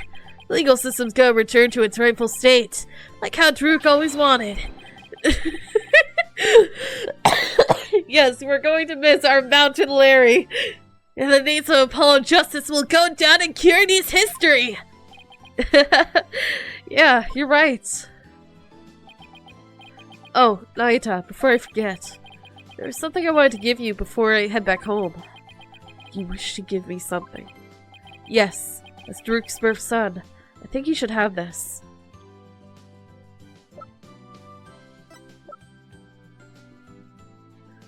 Dhruke's badge! Take that! This is Dhruke's. I have to get back to the States. And I know you're a prosecutor and all. But as the man that's going to change Kirin, it's only right that you have it. To change Kirin. Yeah, in Dhruke's place. Apollo. I'm afraid I must refuse your gift. What? Why? There is something I would like to show you. Huh? What's this all of a sudden? Mr. Wright, won't you and your friends please join us? Oh, sure. What? Huh? Nahyuta, what are you doing? What you doing, bud? Why are we here?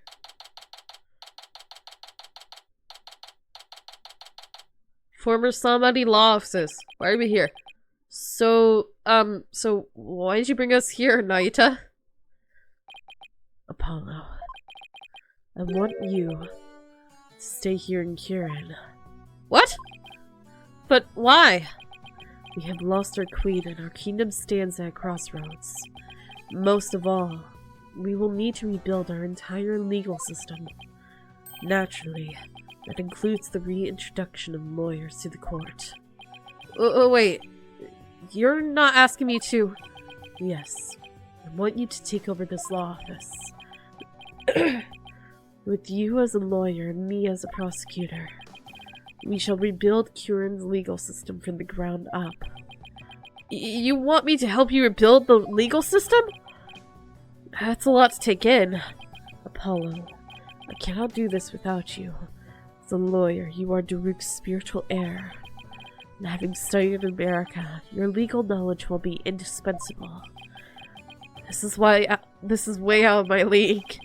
The revolution is still in its infancy, but it was Dhruke's dream to restore the legal system to its rightful state. Will you not help me realize the dream?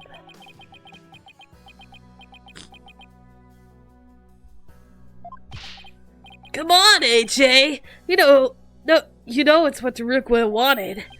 Let's do it together! You must be taken aback by my sudden request, but please give it some thought. Of course. I'm honored that you asked. Still, I have my job back at the rewritten agency to consider too. Don't you worry about that, Apollo. Besides, this is something only you can do.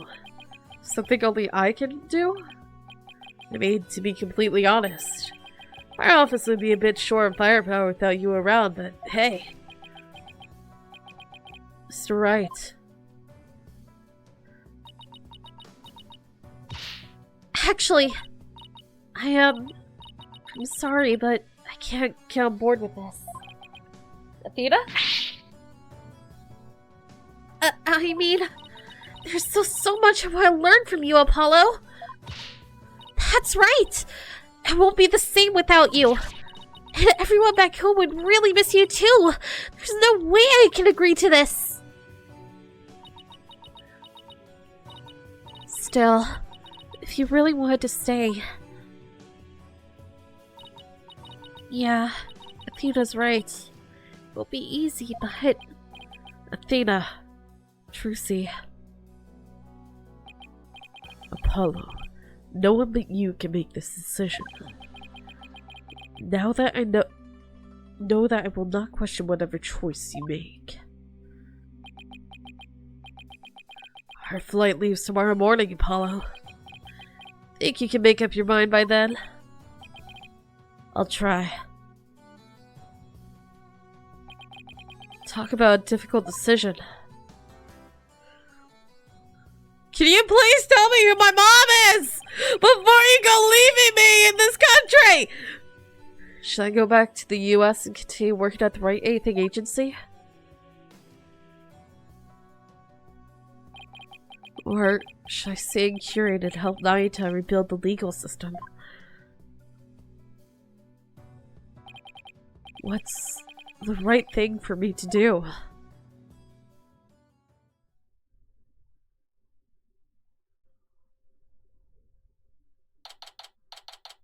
May 20th, 8 AM. Temple. The bus to the airport will be here any minute. I wonder where Apollo is. Do you think he decided to stay here in Kieran?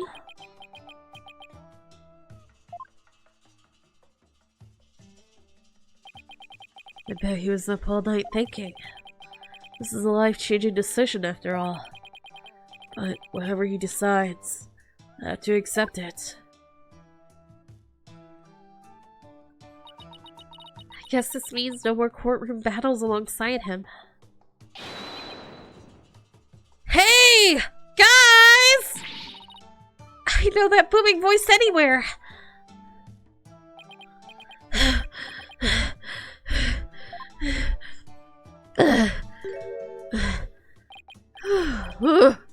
I made it.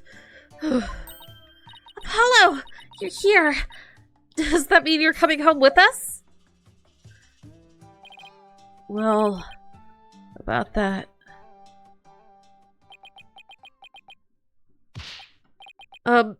Mr. Wright. Yes? I've made up my mind. Here it is. The moment of truth. I still have so many things to learn from you. But I decided to stay in Curing. You're staying? But... I feel like I have to pick up where Dhruke left off. I can't let his sacrifice go to waste. I see. Plus, I want to teach others everything you've taught me about being a lawyer, Mr. Wright. Apollo! Dhruke's roadmap to the future. And your teachings. I believe that these two things will save the people of this kingdom from further unrest. I want to do this. No! I have to do this! Apollo. I've never felt prouder. Proud to have had such an amazing attorney working under me. But someday, I'll return to the US. Once the new legal system here is firmly in place, I'll be back. Scout's honor! Will we really see you again, Apollo? You bet. Not that I have any idea how long it will be. I promise you this, everyone. I'll keep on learning and growing. And I'll come back to the US an even better lawyer. So don't you forget about me. Of course we won't, Apollo. There will always be a spot waiting for you back at the office. In the meantime, I'll be rooting for you. So knock 'em dead. You got it, Mr. Wright.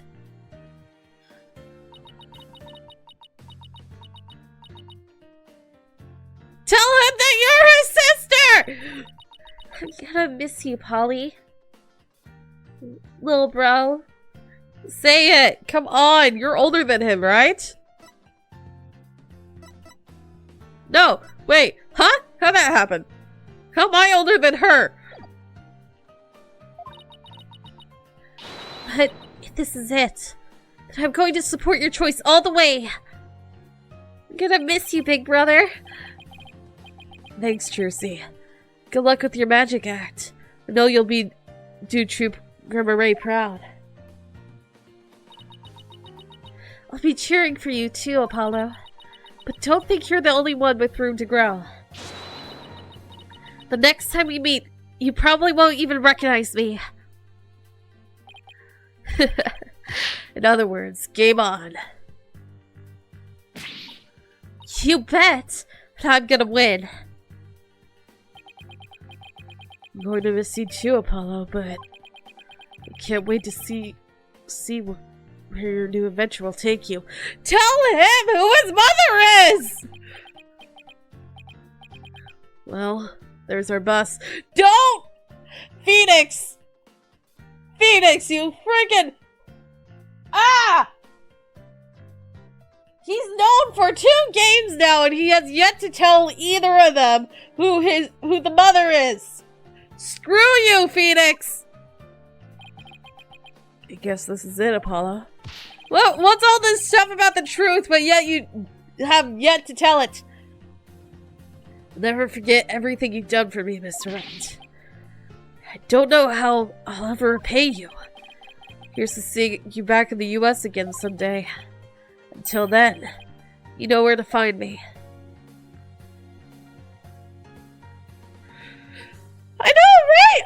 That's like the only plot hole left! The only thing unanswered, the only thing they have not said anything about was that freaking Apollo and Trucy's mom!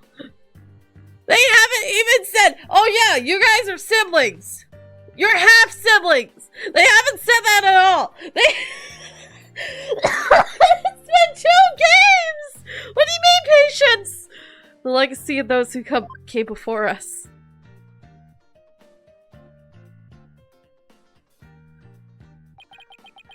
Is handed down from parent to child. Dude, it's been 2 games, and this is the second to last trial. The only other trial left is an added story that isn't technically canon.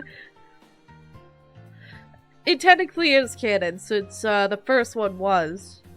Since Emma did become a detective. But point being, from mentor to disciple.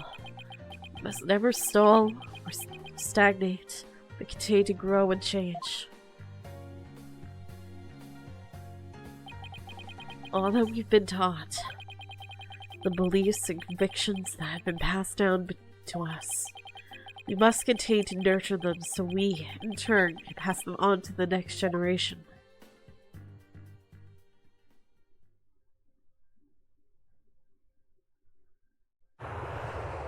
Lane! Are you really sure you're okay with him staying, boss? Uh-huh. I always figured he'd leave the nest someday. Tracy just sleeping on Edward. Oh, I think they're almost here. Just a little. Got it. Huh? Why don't we go and check it out, AJ?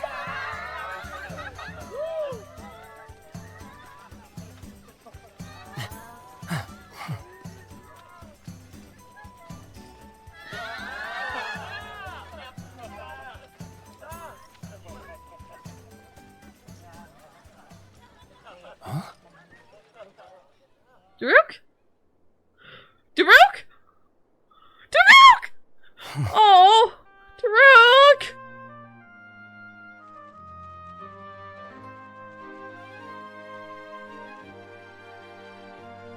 Justice losses.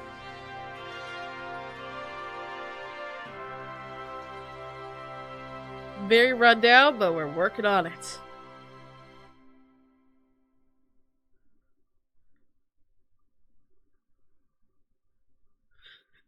You know, I still hate this game for making us really like Dhruke and then instantly saying, oh yeah, he's been dead this whole time. Go on, Mr. Hat. Introduce yourself. I'm the amazing Mr. Hat. Nice to meet you. I want to take this opportunity to announce my solo career. Seems Mr. Hat doesn't want Apollo. We're fierce rivals, you know. I can't let him... It's just not the same without Polly, is it? Yeah, I kind of miss him too. I know. We should go visit him in Kirin. I'm trying to read as fast as I can. After seeing Mr. Justice in action, I got to thinking, what can I do for Kirin? And it came to me. Tourism, that's what! I'll develop Kirin's tourism industry. I'll roll out a night tour centered on the Founder's Orb. Oh, and make a museum dedicated to the fighting dragons. Boy, that idea just keeps getting better. What?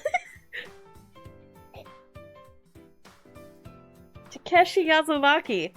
Who's that? Who was that? I didn't see. I want to congratulate you on becoming a forensic investigator, Detective Sky. Thank you. But Prosecutor Samadi says, so starting tomorrow I'll be working in Kirin for a while. Look at it this way. It's sure to be an interesting ride. True. Plus I can let the kid show up. I'll see what I can do about the Kirin Revolution. Well, I look forward to our next investigation upon your return. It's so hard reading it! It goes by too quickly! Oh yeah, these guys. Talk of that four-headed face! Ever since they revealed the secret behind her tricks, show requests have totally ripped! We'll be on the streets. Maybe we should take Trissy up on her offer. She'd be able to debut us in the Magician's Right Anything Agency. Shut up! I gotta show... How am I gonna show her up someday? Oh right, you're bitter rivals. I forgot about the bunny ladies.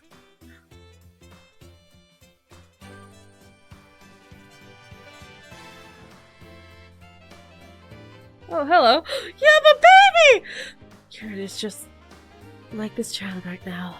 I have faith that Dhruke and my darling heroes are watching over us. Have no fear! We'll see Dhruke's legacy through to the end. And just for Junior, there. Behold the dance pose! Oh, it sounds like Little Faith. Come on, little guy. He's scared? The baby's name is Faith! You scared little Faith, how dare you!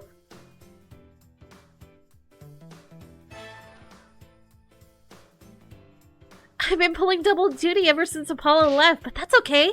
I'm going to make Simon recognize me for the awesome lawyer I am. She's breaking in her boots. Witch it! I can do it! And I will!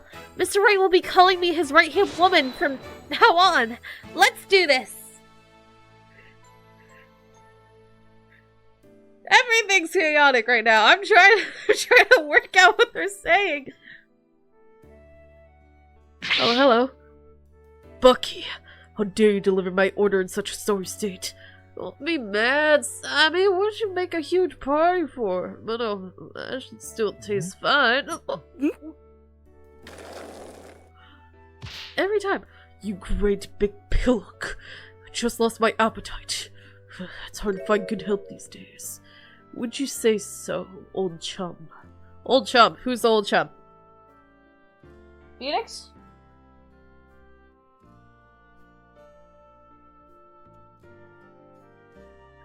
The trial the other day really... I've created a Goku routine based on it. It's a mystery story that'll keep flipping the audience's thinking on its head. It's called The Scary Udon Noodle. You're giving way too much away.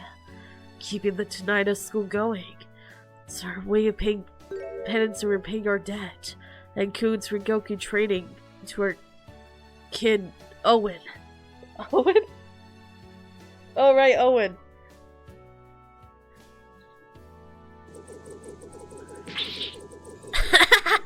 With my newfound mobility, even ancient ruins and their fancy schmancy Tomb Raider traps are no match for me! Fire! The university where my father worked just letting me help with a dig. One day I'll discover an unknown ancient civilization and dedicate it to him. I'll also be going to dig and curing soon. That private justice had better not be slacking off!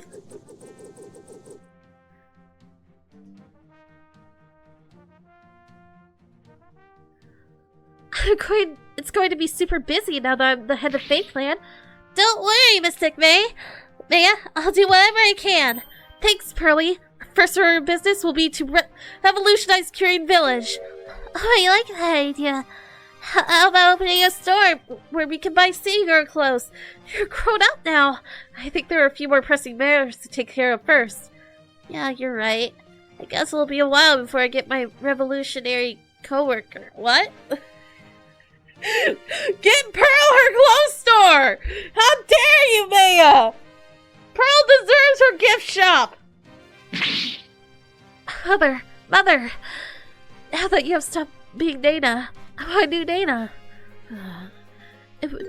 Anyone to serve you. You are quite a handful after all. I am! A simple wave of your hand. You have your attire changed, your meals prepared. Do you think I put such undue burden upon you, your Grand Majesty? Fear not, Rika. Perhaps you should start with one of your famous shoulder rubs. What is going on? What is being said? It goes by too fast for me to read. Aloud, anyway. Her benevolence was taken to calling me Brainhead. Ever since, even worse, she trembles and she... What have I done to deserve this? I am merciless in the Hall of Justice. Given a dismissive name. Oh, what am I to do? Perhaps I shall consult Apollo about this. Brainhead? Really?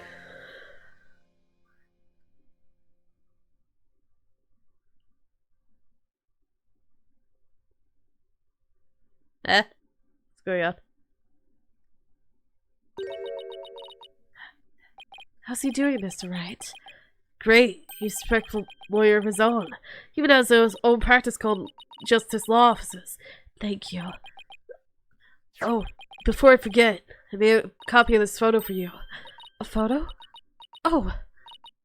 Jove. Mom! It is so good to see him again. Don't you think it's about time we told them the truth? After all, they've both grown into fine young people now. Yes, you're right. Perhaps about time they knew. Yes! Finally! Mom!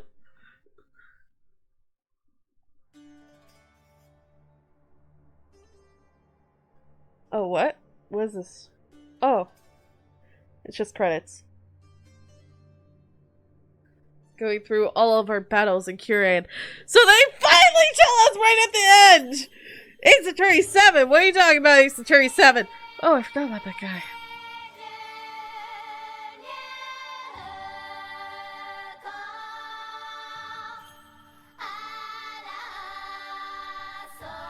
Yeah, they finally mentioned it.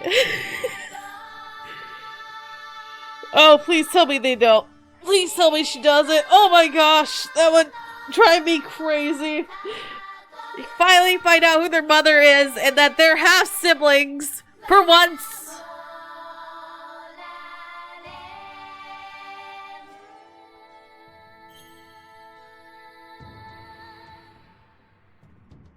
Only for it all to be ripped away. Hi, Dats. Hi, Mountain Larry. That's literally what he is, Mountain Larry.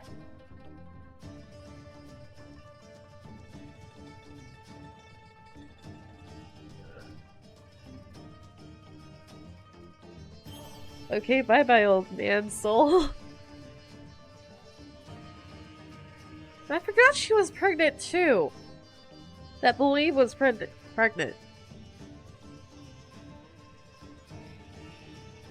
Hello, Owen.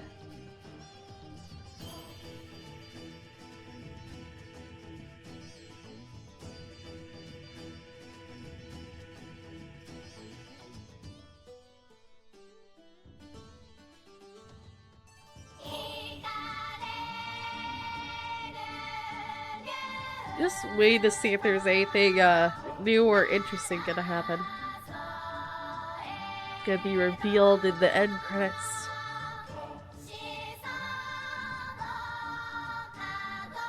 Oh, right.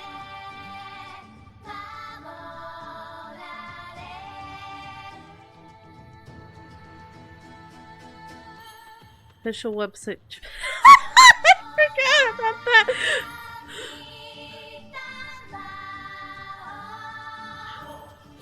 I forgot she went like anime girl mode when she realized Dhruke still loved her.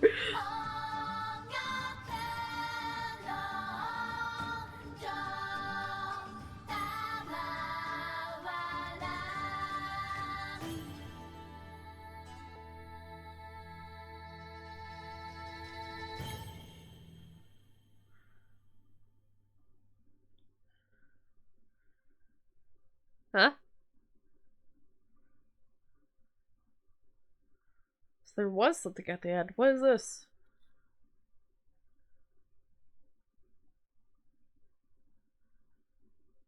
It's already been 4 months. What? Dear Mr. Wright, I can't believe it's already been a few months since I decided to stay. I'm sorry I haven't been good about keeping in touch, but things have been really hectic. Rebuilding a legal system I'm not yet familiar with has been a real challenge. I will say, it's given me plenty of time to work, plenty of work to keep me busy.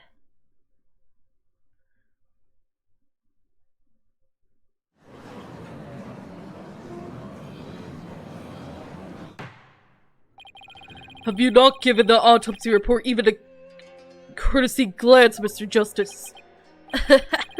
It's just, I have 15 clients on my plate right now. Though I probably shouldn't have accepted all 15 at the same time.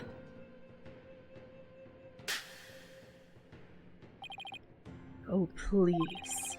Are you going to help me rebuild Kieran's legal system or not?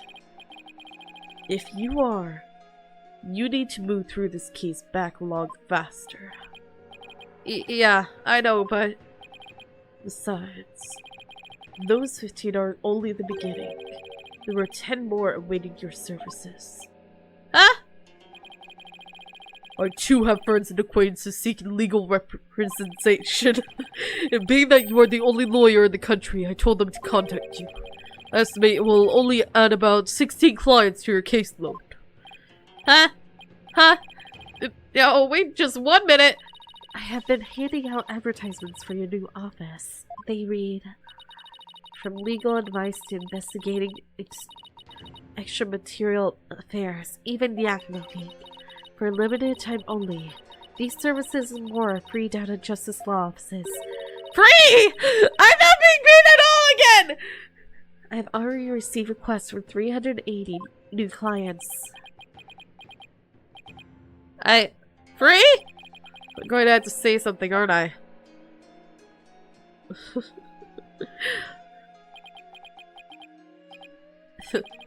I trust you did your court's steel exercise this morning. Well, go on. There's no need to hold back. Now that you mention it, we have yet to hear you shout today. Yes, I have grown quite drowsy from this tedious proceedings. I could use a loud something to wake me up. Do not disappoint me, Hornhead. There's really only one thing to say at a time like this. It's a word I've said countless times in my career, but one I'll never tire of. Objection! Frick you all! 380? Dude, plus the 16 plus 10, 406 cases! They gave me 406 cases on top of my 15, which just adds up to 412 cases I have to do!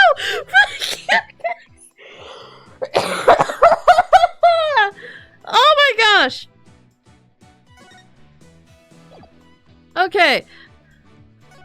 Well, did we unlock any costumes? No. I'm curious if we unlocked anything. We unlocked this. It looks like that's the nope, there's 2 more that are locked. I don't know how we get them. Huh.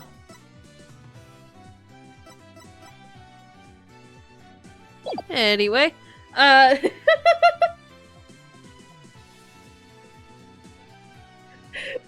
free!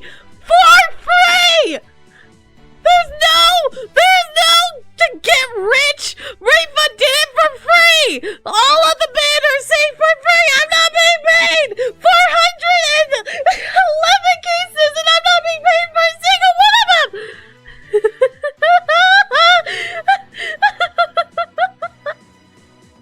There's not a single case I was being paid for! I am still complaining! I don't care if it's supposed to get me rich! There is no payment involved! Rafa even said, oh, I handed out flyers saying I'd do it for free! For free! There's no money! I still have yet to see any cash in my hands! No one has paid me for any of my services! When I was Phoenix, when I was Apollo, when I was Athena, no one has paid me!